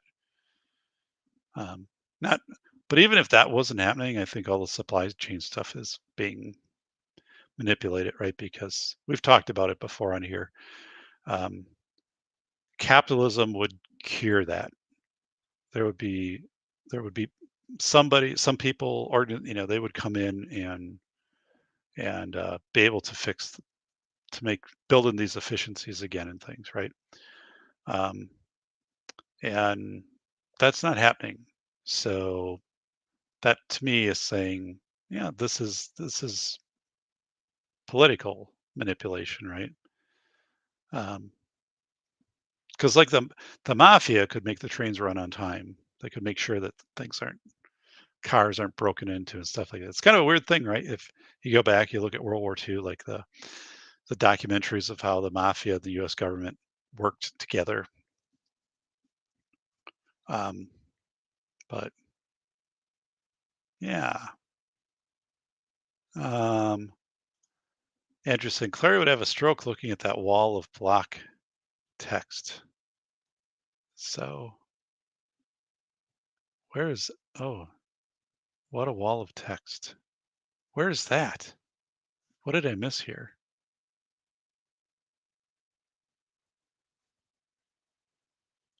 Huh? I don't know.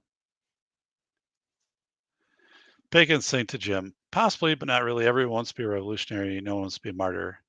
Also, why um, why you got to leave? So yeah, that's the thing, right? I mean, if people are like, okay, I want to do this, but oh my, now the government has frozen access to my bank account, or my, I mean, all of these things. I just don't see it. Um, and I think we're too far down the social credit score and toward digital dollar, and I've been thinking more and more. So I think we're going to get to this digital dollar point where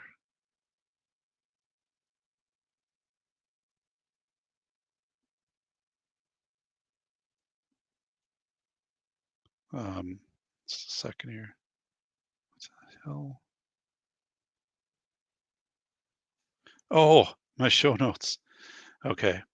Yeah, we're a block of text. Those are, I'll go back. I'll put that screen up.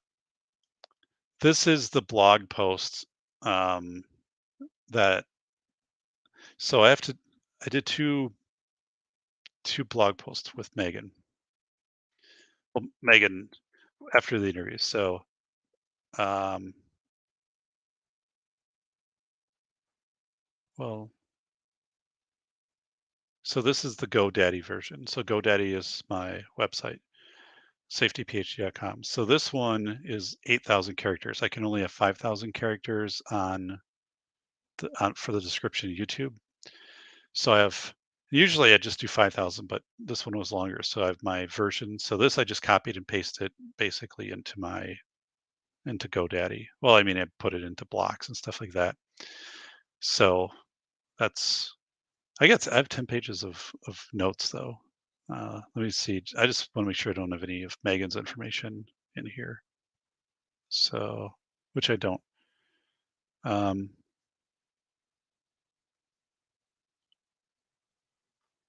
so here's how I do this. When I start a show and I have a guest, I give them an outline ahead of time, and she gave me this is all stuff that I read. And then these are questions we worked out ahead of time, which we got to. And then GoDaddy, I write the blog post and I write it in blue, so I know that's my GoDaddy. And then here's my tag words for this. And then this I have to copy and post, and I do the Podbean upload.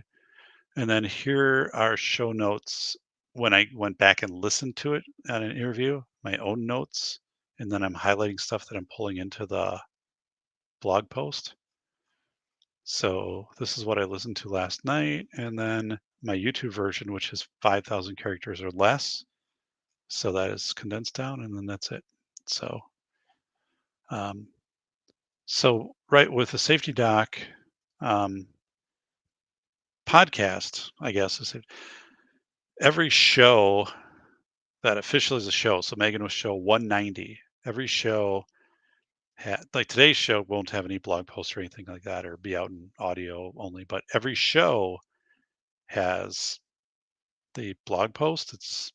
That's on Safety PhD, and then it has leveled audio on Podbean.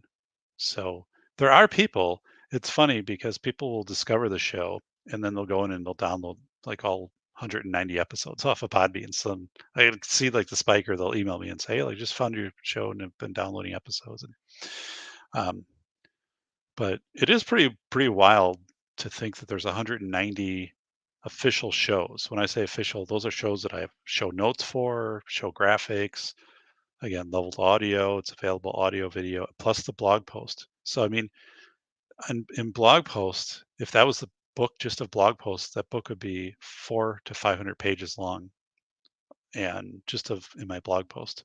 Now I know that's nothing compared to like what Clary does, but in the scholarly realm of school safety in this niche or niche, right?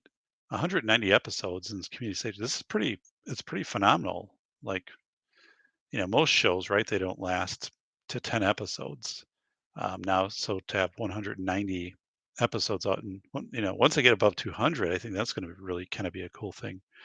Um, and it is when I present and I do things like that, that becomes a big number for people, like 190 and shows and stuff like that. They're like, holy smokes, in like 5 years. And if I ever do expert witness and stuff, which I won't, but it's a resume thing now. People do that on their resumes. They'll be like, "Hey, like I have a blog or I have a show," and now this officially has become a show. Um, so Bacon is to Andrew. I used to love sending those block texts to Cappy when Chad was on the show. It was hilarious watching him try to read it. Oh God, that's funny. Um, oh, look at this. I would super chat in, how do I get the girls? After you would do a 20-minute video explaining how to get the girls because it raises the blood pressure. You're trying to get Cappy's goat. So plausible deniability. Yeah. Copyright should have a limit, like 40 years. Yeah. Our good friend Zippy would help us out on this one. The thing with right, then it's all these weird rules. Like, oh, it's like 70 years after the person dies, and but what? And you're supposed to do, Andrew. Like my stuff is all good, right? But you're supposed to say you're trying to you're inventing something, you're going to sell it, right? Or some design or something like that. You're supposed to go to the copyright office and do a search. And I think the search is between $200 and $500. So there were some images in the book from World War II that I wasn't sure if they were government or if they were like from the Museum of Modern Art, in which case I would have had to anyway pay for them, or if these had been adapted by somebody else. And they would have been good to include a few of them, but I would have had to do this search and to find the rights or whatever. And just to do the search was like $250 on the US copyright, and trademark is more. And that way, if you do that, If you make something, right, 3D print something and it's trademarked and you did your due diligence with your search on the US trademark, then I think it becomes like a cease and desist. And if you can prove like that you did your search, they can't sue you. Um, but if you keep producing it, right, then they, if unless you'd have to get an attorney, you'd have to say like this is different than whatever you have. But so people don't realize that you have to, um, for a lot of these things, you have to put down a few $100s just to do a basic search, just so you can bring something into the game. So like I knew my graphics were all custom and stuff like that, but let's say I was developing something or even like the safety doc logo, um, you'd have to show it's really weird. Um, and copyright is confusing and trademark and all of that. Uh, and then you have to defend it, right? Because my books are published through a publishing house. They take care of that. Spotify, by contract, if anybody is hacking my audiobook, they go after them. So that's a good thing. Like, so I don't have to deal with any of that. And sometimes, like, if you are self-published, this can be a problem because if somebody gets your content out there in a PDF or whatever, you got to take them on. Um, and that can really be kind of prohibitive to do that. So, and I don't know, no one's going to really take my stuff and hack it and run with it, but those protections are there, especially on the audio book side of it for me, that through my agreement. So Spotify is my distributor, so I have a contract with them, and then they keep so much and I get so much, but they then go after, which I don't think has had to happen. I don't really see it. um, but um, I really like working with them, by the way. They they're great. They were terrific with School of Airs, and very responsive in the questions I had, and there were some issues with one with my intro. Like it was was outside of their specs because I included something like this audio rights have been reverted to me, and they're like, yeah, you got to take that out. So then I edited. They were fine with it then. And they actually went in and tweaked. There was a file that the audio wasn't quite leveled, and they went in and adjusted it. So they've been great, absolutely great to work with. Um, so, Coop, we got hit on Blazing Saddles 2 weekends in a row. Oh my goodness. Yeah. So for copyright, I was on Matt Hoover's show, CRS Firearms, like 2 years ago, and talking about, it's called the Case Act, which I think I did a show with Lee Jarvis on that too. It's a new piece of copyright legislation in the US. It came out last year, and I think maybe it was January of 2021, but it's not good. And basically, uh, it's you're going to start seeing it manifest it more. Um, People who are independently kind of designing things, which could be 3D, or are making art that's just art, right? And if it is similar to something that's out there, like a dog, right? They're painting or drawing a dog. Well, right? There's how many paintings of dogs? There's these computer programs that work in the background, and they just go through people's web pages and what they post. And if they find something that looks similar to something else that is copyrighted, they'll automatically just file a suit against you. And the new system under the Case Act, you're basically are guilty until you prove yourself right. The thing is, under the Case Act, this could go to a local. The stuff didn't happen as much in the past because you'd have to get like a judge involved, and a judge would be like, well, and so someone wasn't going to bring a lawsuit against you for painting a picture of a dog that kind of looked like a painting that they did of a dog, and totally unrelated. But but the Case Act now has local tribunals that can be put together. So it could be, let's say that there's a piece of art that Bacon makes, or C&T. So CNT, let's say you design something out. Somebody claims that it's copyright, right? That or a trademark or whatever the hell it is, not patent because you're building artwork, but um, and they say I already had this. This is basically the same thing, and he's making money off of it. So under the Case Act now, there could be local, which could be county, it could be 4 of these 10 in a state. Basically, it's a tribunal, and it could be appointed people. So let's say 5 people. Let's say I'm one, and there's 4 other people. None of them are lawyers. They don't have to be, and they're just like people appointed to this. And so we get to see the person says, "Here's what I made. Here's what C&T made. Here's what Coop made," and then we are the ones that make the determination. So that doesn't seem right.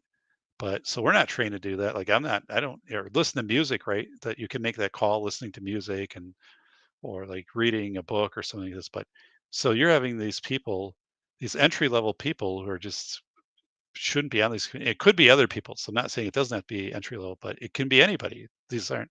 So, so they're looking at this and saying, yeah, it looks pretty close. So then they can issue a fine of like up to $25,000. I did a couple shows on that.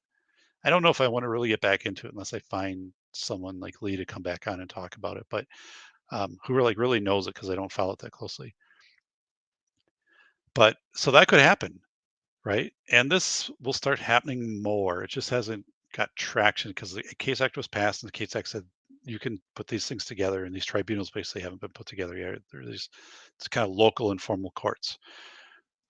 But what the purpose of that really is to benefit big business because you could get businesses who could just immediately claim copyright on anybody for anything or patent infringement, and then that person having to try to defend themselves unless they've already gone through like the $300 search on US government copyright. They're fighting an uphill battle, and if they leave it into this tribunal's hands, you know those are people who could be pretty clueless, and then they could just say, oh, there's a $25,000. It's just bad. The whole thing is messed up. It's made to protect big business, which is probably close to government. Because government stuff is typically you can use if as long as you cite it, you're fine with that. But the Case Act is messed up. Um, so it's just bad, bad, bad, bad, bad. Um, let's see.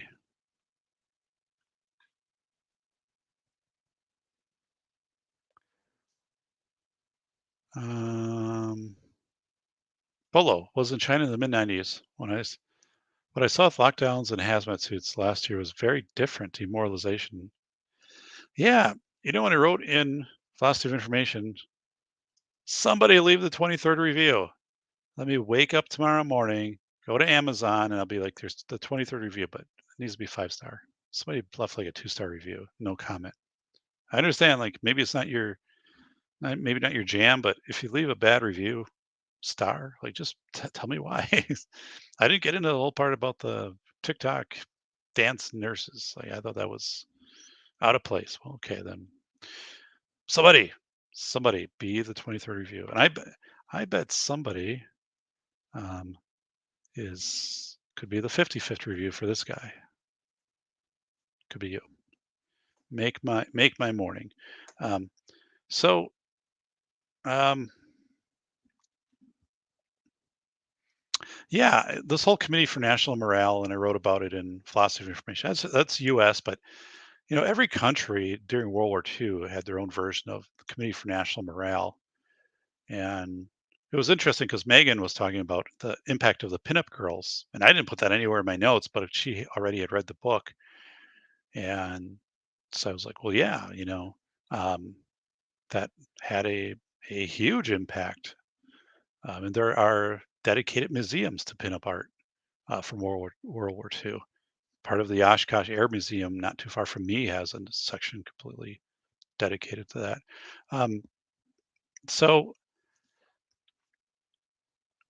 the whole thing is like government is very mean to people, very demeaning, demoralizing. Right? You're essential or non-essential, um, and it is the probably I would say for many years, like it was pretty obvious government is not being truthful and not acting in everybody's best interest, but at least they put on a good show, right? They would shake your hand as they went down in the parade and give a magnetic Green Bay Packers football schedule, and they would wear formal clothes to you know city hall meetings or to Senate stuff. And now like the formality's gone and just the authentic pretending to care or maybe some level of caring mixed in with some shell persona is gone. Um, so I don't know. I don't know. Um,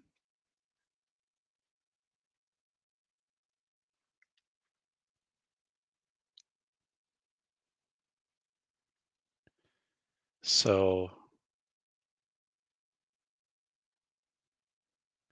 let's see. Oh, it's Ting Ting.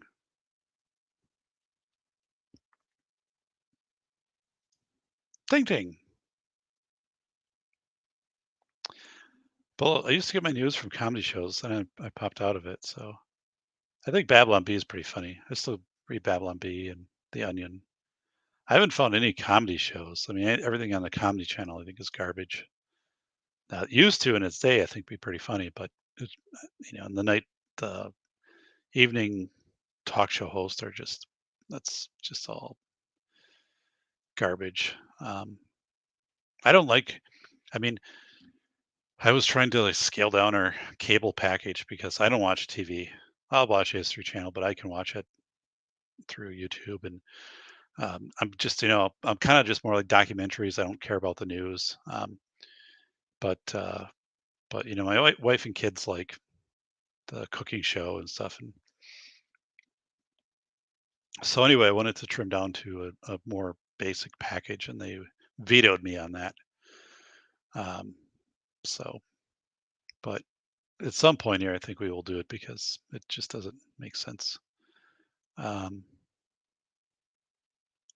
so I have 1,000 and 2,040 subscribers, which is the most I've ever had. So thanks for subscribing. If you're new, if you're not new and you have multiple channels, subscribe from all of them. What the heck? Um, and yeah, share this with other people. I'm within 300 watch hours of being able to be monetized. So that's adding up. I've been doing these little YouTube shorts, and I had the one hit for 5,000 views last week and another one hit for 2,000 views yesterday. So those help because even though it's like 10 seconds, 2,000 people watch it, it comes out to like 10 hours or something like that of watch time. So yeah, subscribe to Solid. Um, here's one of my books, and it is. I don't have a trailer there for velocity of information, so I need to do that at some time. So yeah, School of Errors, velocity. Leave reviews, please. Right. Um, let's go back here.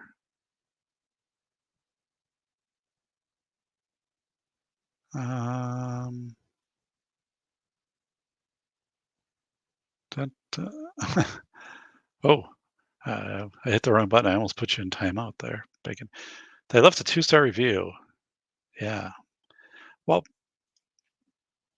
and the thing is, so they had to buy it because if you can't leave a star review only unless it's a verified purchase. So otherwise, like you could just go in and like give everybody a 1 star that you're upset with. So they don't allow the star review unless you bought the book. So somebody actually bought it and left a 2-star. And but then put a comment in, say why you didn't like it, or say what I did wrong, how the book is. So like let's then do that. Because otherwise, if you just leave that 2-star, like, oh, come on, everything else is 5-starred. Uh, but please go in and leave a review. Um, I was okay with the amateur nurse dances, but choreographed dances were sending a wrong message. You got a good point. and this is in philosophy of information, you know, once it got to be something, again, in the context, right, of you can't come in and see your loved ones, you have to stand outside the window. We're having fire truck parades to bring people in, and everybody's overworked, and it's like you just it's like a scene from Dickie Roberts when he's teaching the lady's daughter how to do her routine for tryout for cheerleading. Like you unroll all the stuff, do this step, this step, and gone with the wind. But I'm like, it really was tone deaf, and it was also supported by the nurse organizations, you know, so in the media and local TV and stuff like that. From a your organizations, right, and your I think your hospitals and your assisted living, nursing center, whatever, like these places should have quickly just said, "Don't do this. Like, knock this off. You're sending the wrong message, and you got to be doing other stuff." Like, um, you know, this totally goes in the face of the your message of "I'm so tired and I'm so burned out," and right, if you're doing these things. And it is a disrespectful thing when, you know, you have people who can't see their loved ones because the hospitals aren't, I mean, it was just so nobody was reading the room, and the professional organizations were too chicken to come out and to call on these people and say, okay, in a tactful statement of saying, you know, we know people have to find relief valves during these things and whatever. So thank you and the creativity, and we have different ways to do that these days. But um, you know, everybody is i- is you know experiencing this, and we are also have people who are yeah separated from loved ones, and this you know whatever, you know, just basically knock this off, right? And we don't see truck drivers doing this. Right? We didn't see truck drivers who are essential, and they didn't even have waysides open. National Guard only in Arizona opened up, I think, 2 or 4 waysides have been closed. I don't know if that was National Guard or if that was just like the state that did that, but you didn't see truck drivers doing that. And if you did, it was more or less a video where a truck driver was kind of like just showing you, like, hey, like I used to stop there to use the bathroom. And I can't. I have to drive up to here. We got the jogger. We got to do whatever. And it was more like this informational thing. Um, but it was very specific to that industry. So the chapter, and it's nobody has specifically commented about that chapter. But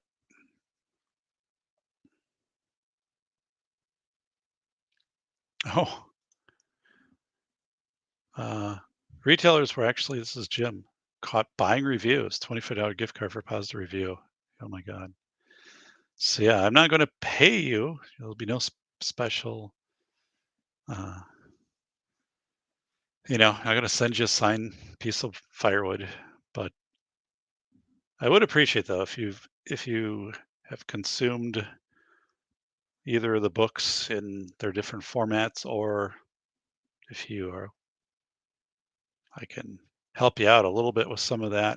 With um, but yeah, right. I don't want anyone to just jump in and write a one sentence insightful author, and not read the stuff, right? Because that's not true to. But there are people out there, like I know because I signed and sent out tons and tons of books, and I'm like, come on, you know, like people who got the books and stuff, or you know, have it in different formats. Like, please, you know, take some time and put together a 3 to 5 sentence review. Like I again, I know you have, and I know everybody's busy, right? So, and it's really seems as on my part, it's this weird, almost like tacky thing to email someone and say, "Hey, you know, um, could you go in and write the review? I know you have the book." um, so, but maybe, maybe the half of it. Doc's had some interesting experiences. Um, but Amazon Basics has straight up copied very good products and bankrupted original producers. Oh yeah, I didn't know that. But yeah, I see the Amazon Basics type stuff. Um, by the way, I bought a not mic, a headset stand holder. Basically, it clamps on the side of the desk. I think it was an Amazon Basics, and it's pretty good.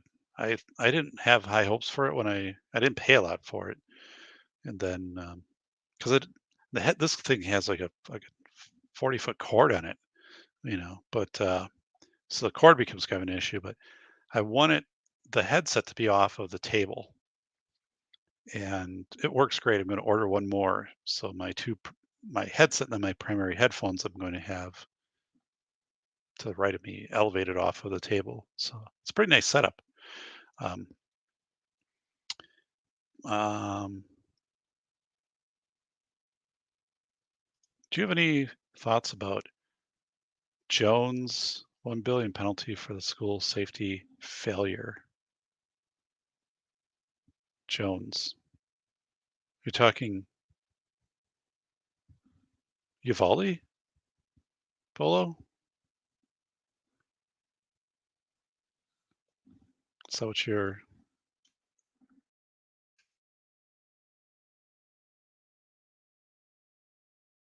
am I missing here?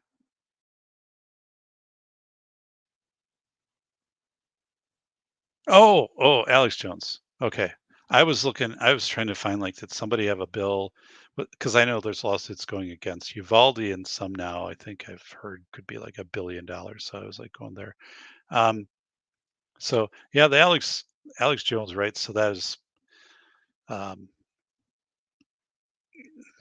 that $1 billion penalty. So um, I don't know what they'll do with that, right? That's just a jury trying to sending a mess. Well, not trying, but sending a message. Um, so I don't know.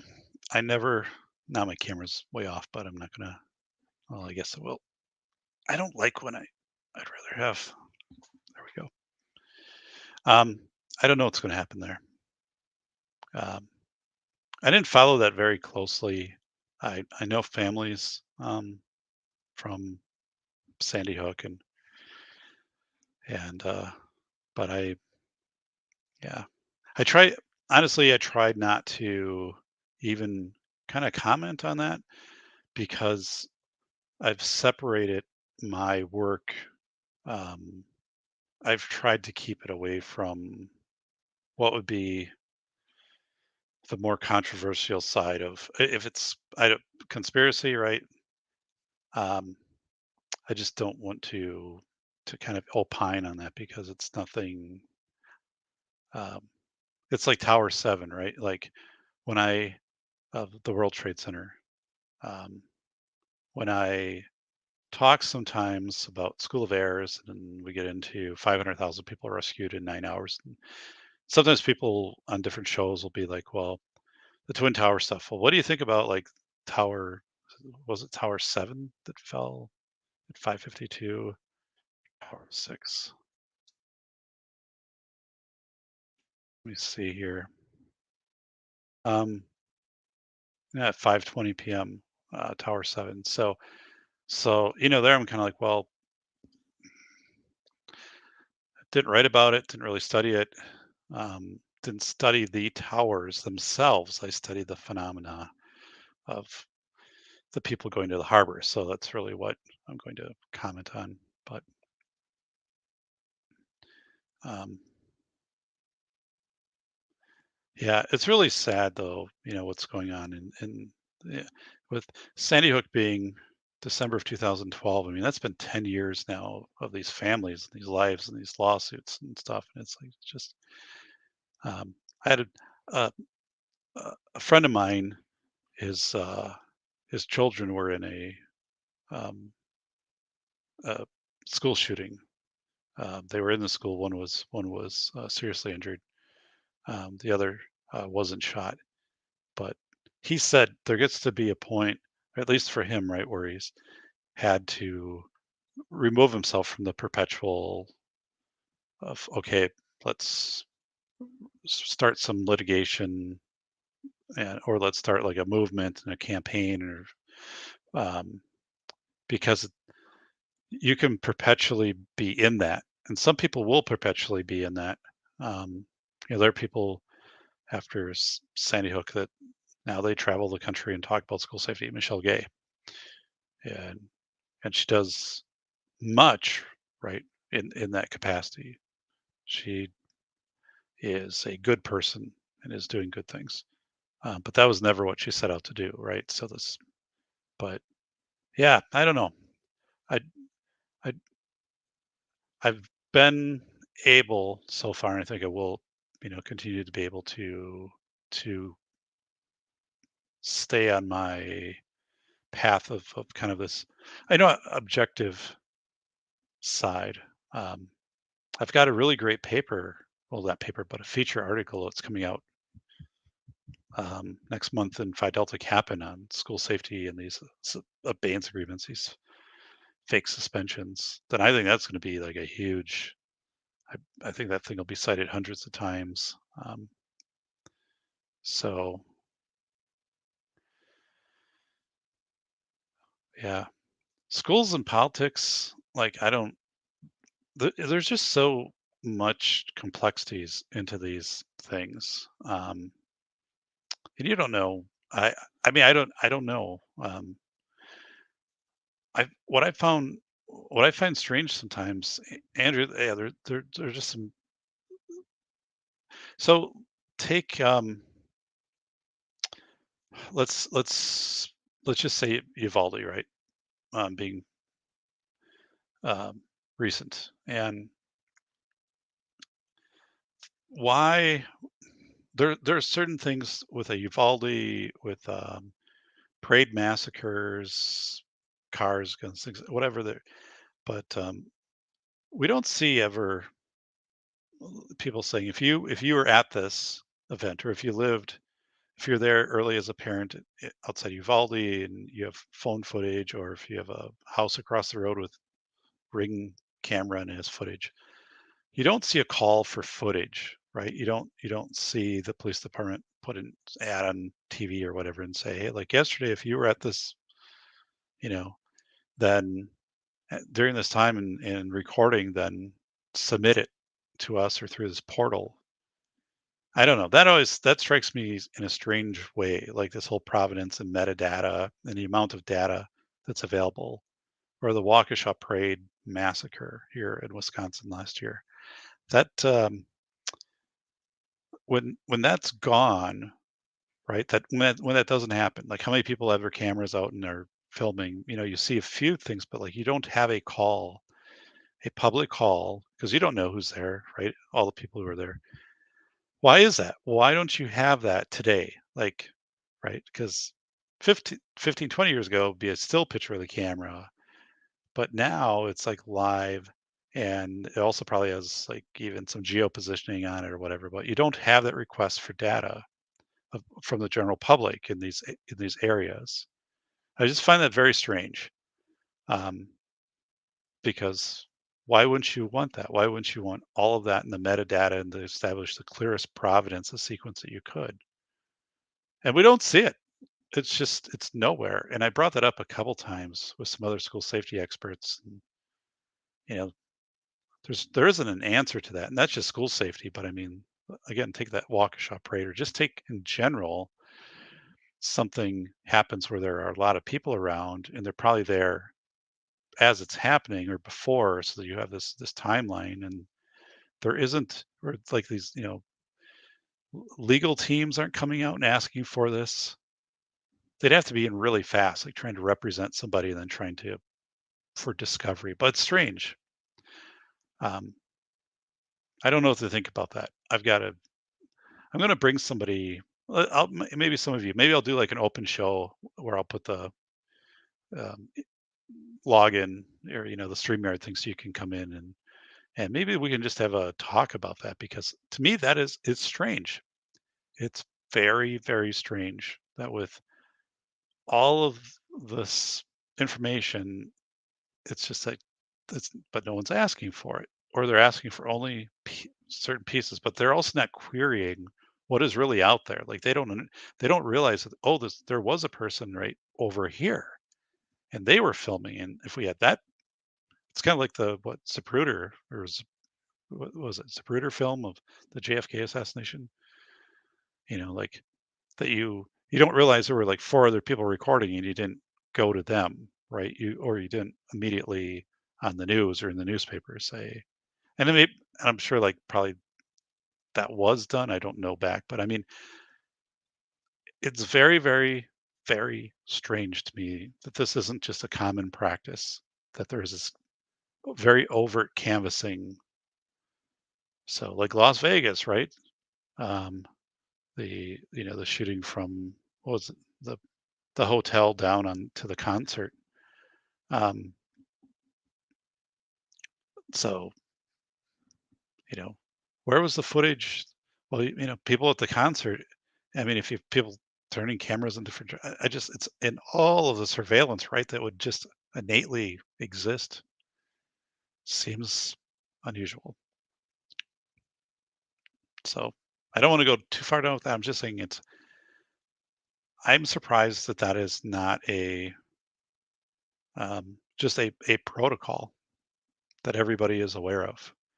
Um, that like all of us are aware of just as citizens, if whatever that there's going to be this. Oh, you're driving along and there's like a car crash in front of you like that. Then if you had a camera in your car, you'd submit to this portal. I don't know. Um, the smartphone may well kill us. It could. Yeah. People filming reminds me of the Twilight Zone. What I see, yeah, and the filming thing, like I did little clips of what was happening out in our concrete stuff, but I do like a 3-minute clip and then because kind of interesting. But someone that goes to a concert and films a concert, you're there to see the concert and enjoy it, not to film it. People are filming life instead of living life. And like when I bike, I'm not filming my bike ride. Now if I had a camera, the camera is simultaneously filming as I'm biking, which I think is different. I'm still enjoying biking. The presence of the camera doesn't change that at all. But these people who just in this nonstop posting of everything that they do in their lives. I was talking about that with Megan. I said, this external motivation is so over the top for people, and they kind of have to grow up too. Like, these people of you know, it is make a decision, right?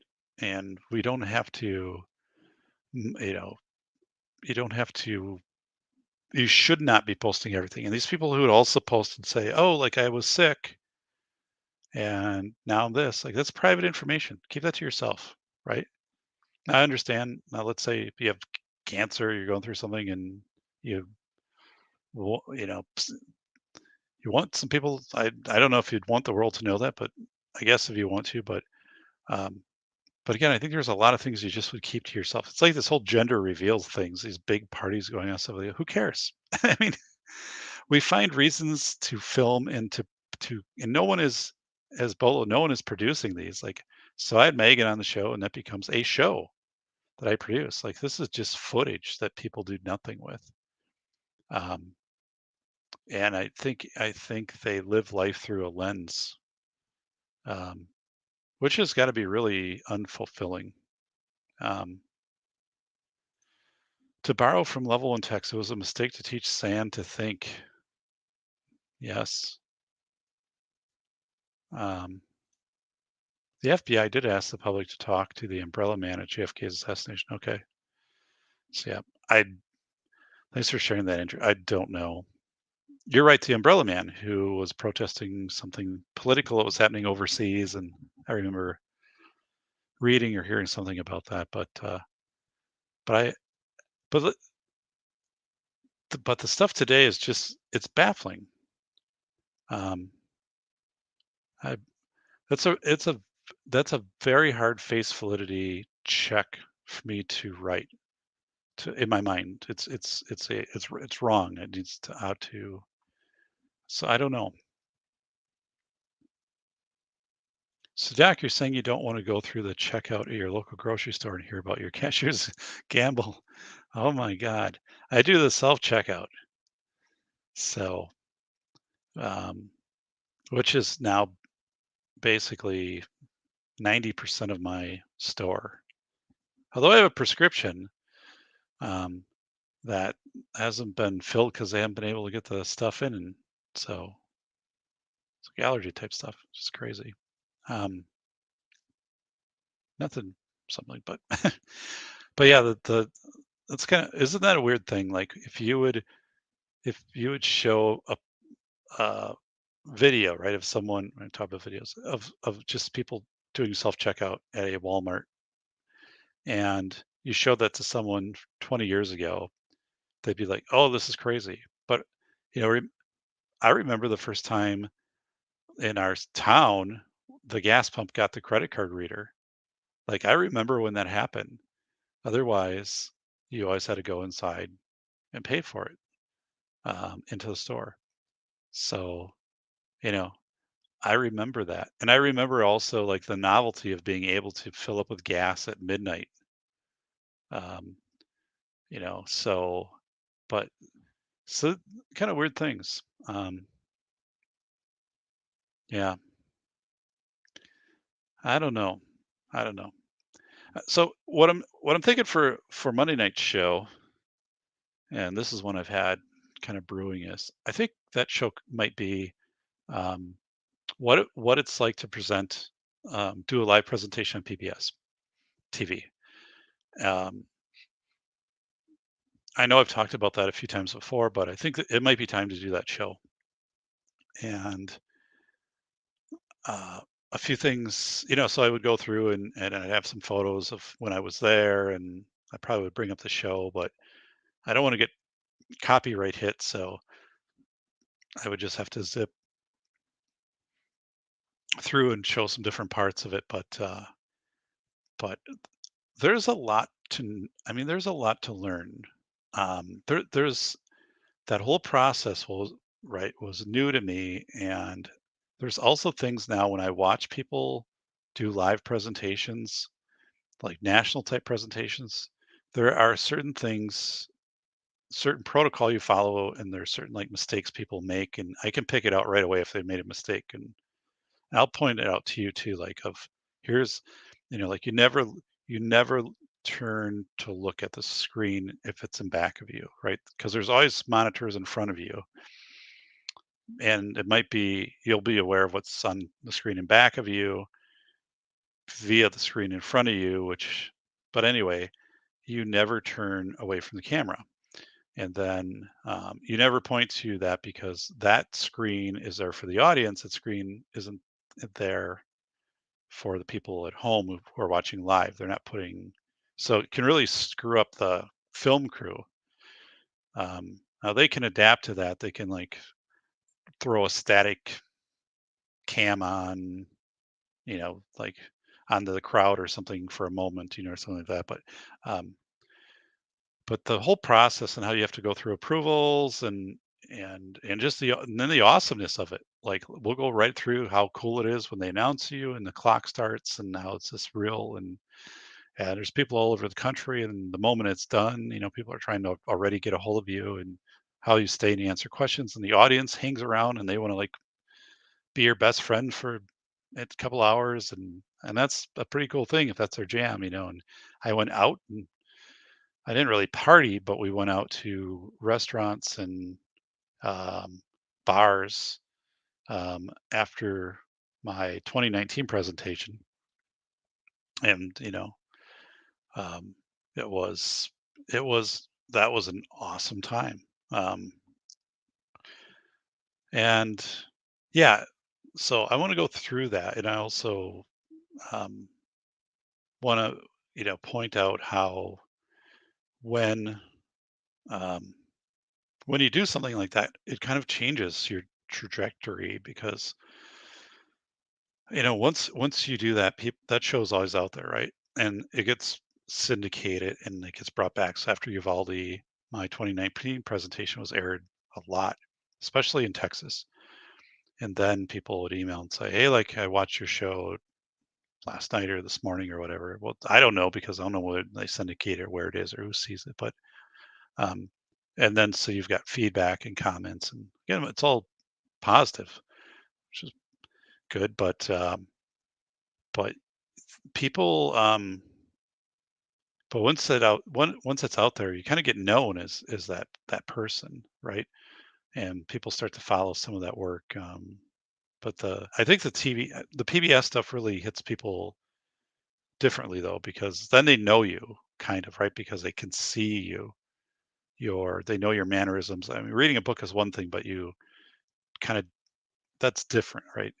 Um, but the PBS thing, like there are some people who once they watch that, out of, if there's 100,000 people that watch it, there'd be like 10 people who are like totally into it, and they'll email and they'll like say like, "Hey, like I've got some stuff from my school district I want to send you, or when my kids were in school, or this article, or what's going on." And and so anyway, I guess it's cool. Um, and but it is one of these things that when you go into that role, um, you are really opening yourself up on a public side again, which I knew that going in.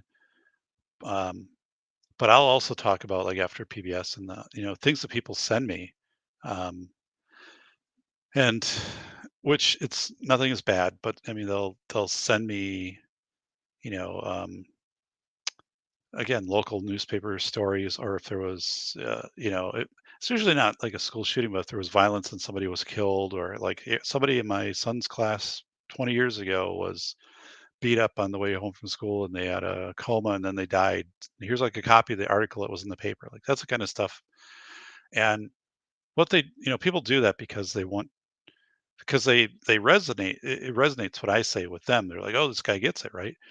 And then they want to share this, because at the time, maybe they felt people weren't listening to them or it didn't get the attention that it should have gotten. At least if I'm recognizing it, like I'm an expert in the field, right? So I'm bringing some credence to it, some closure, maybe.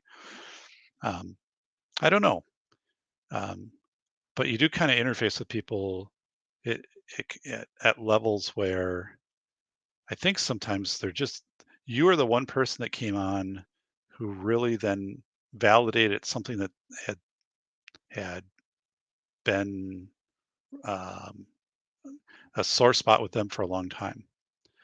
Um, right. So kind of that story that I just shared, which is largely authentic. I changed it just a little bit. So I get compliments on my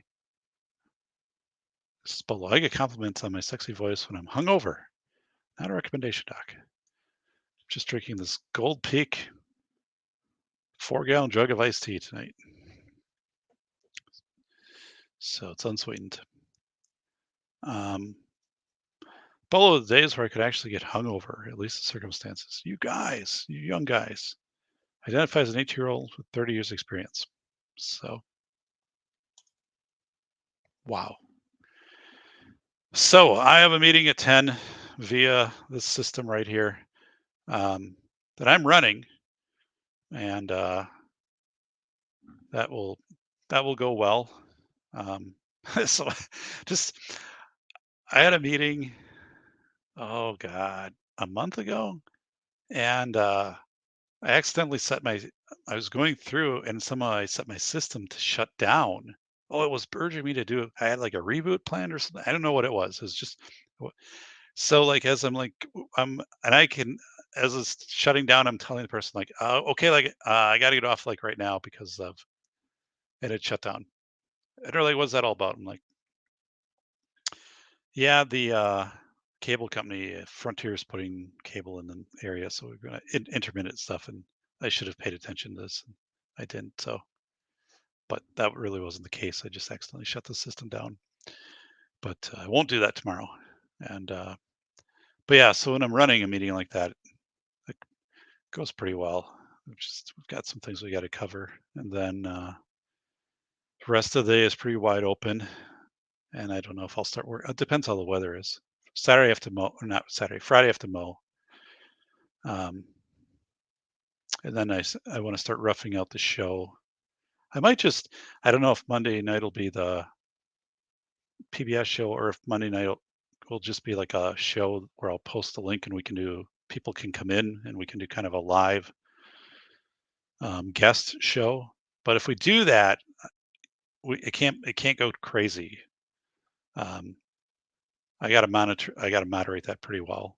And you guys do a great job over in the chat moderating the chat. But like if we get into a guest show, again, just because the show does stay in that largely G, rated area. But Frontier, not a fan. Yeah, they're coming into our neighborhood, so it won't change anything we do. But the signs are up. Hey, like here are the deals. Um, so, all right.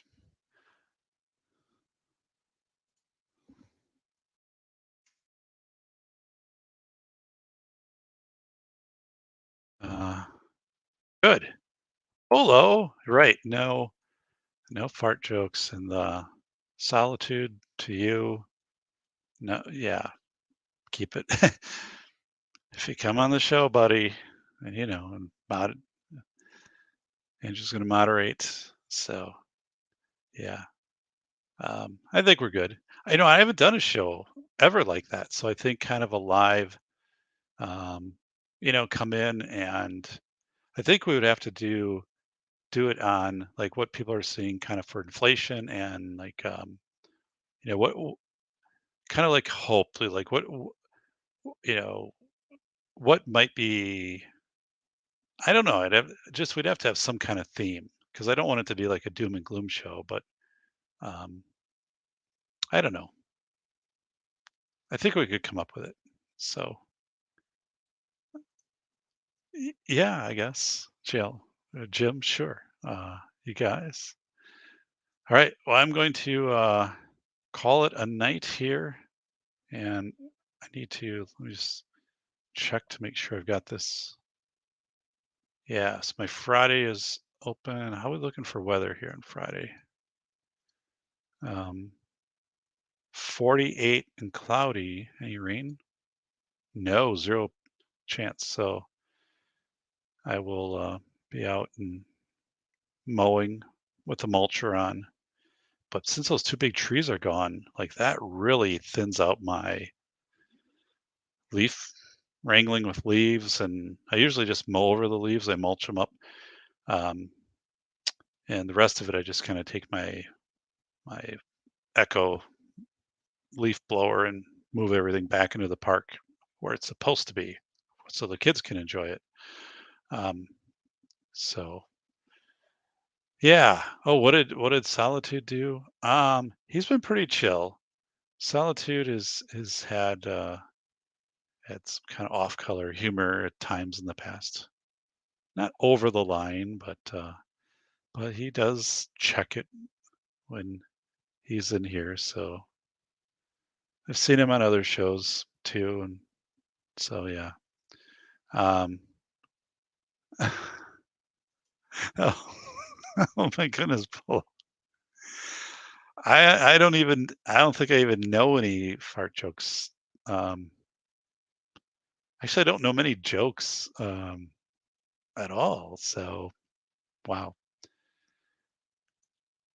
All right, good.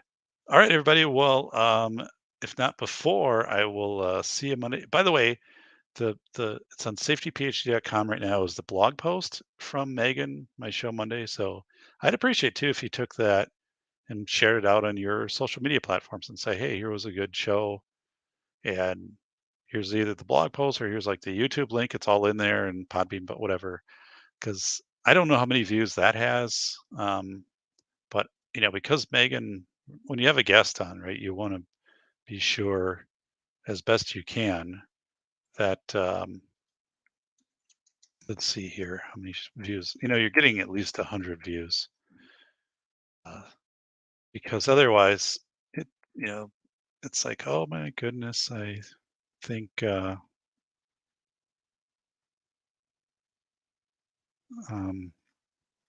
go here. I lost subscribers. I'm down since the show started. Well, that's not good. Hey, somebody subscribe. That's bad news. See, that happens. So I have 70 views of Megan's show. So we got to get that one up to over 100. And subscribe to the channel, please. Help Doc out. Help Doc out. So, all right. Let's see here. Be excellent to each other. Party on, Wayne. Yes. Sounds good. Float plane. Fellas, it's a side project. $5 a month subscriber fee. Yes. All right. Maybe the best Keanu Reeves movie ever. It's really silly stuff. Yeah, Bill and Ted, right? That's Keanu Reeves. So, Point Break. It's kind of serious. Patrick Swayze, though. All right. With that, dun da da. See you, everybody. How were the beans and chili that you had for breakfast? They were delicious. Thank you for asking. But now I am very gassy. I'm sorry to hear that.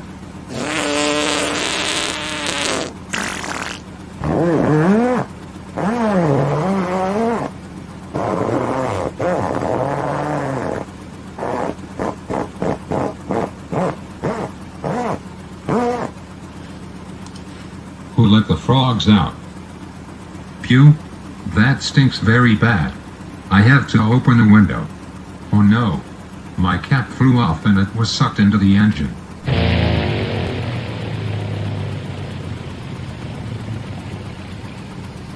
Holy smokes, the engine just cut out. We should use the Decide model to help us make the right decision. Mayday. Mayday. I am declaring a beans and chili emergency. Please advise for landing. Flight 019er, 2 miles northeast. Turn left at 90. Maintain 4,800 to establish an approach.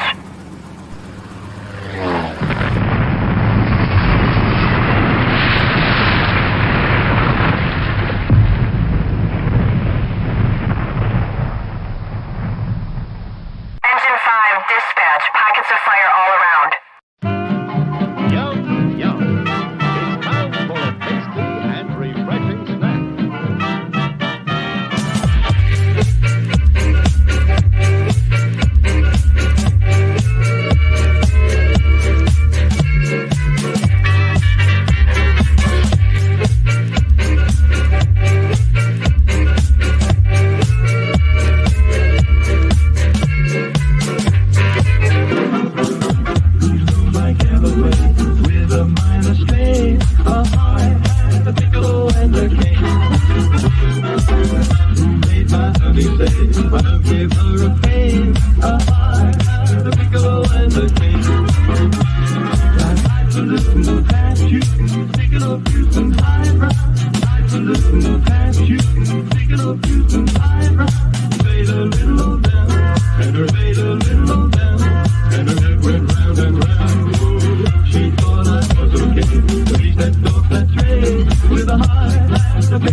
as chaos erupts, torrents of conflicting yet urgent messages gush from media outlets.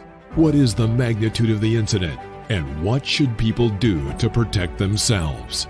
Dr. David Perodin clarifies human behavior during days, weeks, months, or even years of chaos.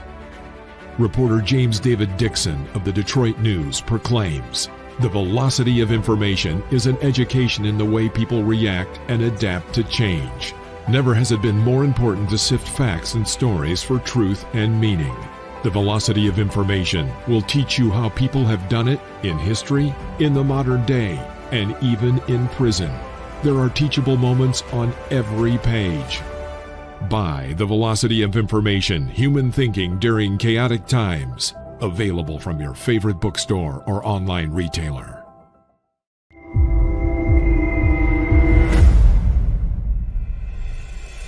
A must-read for parents, teachers, and taxpayers.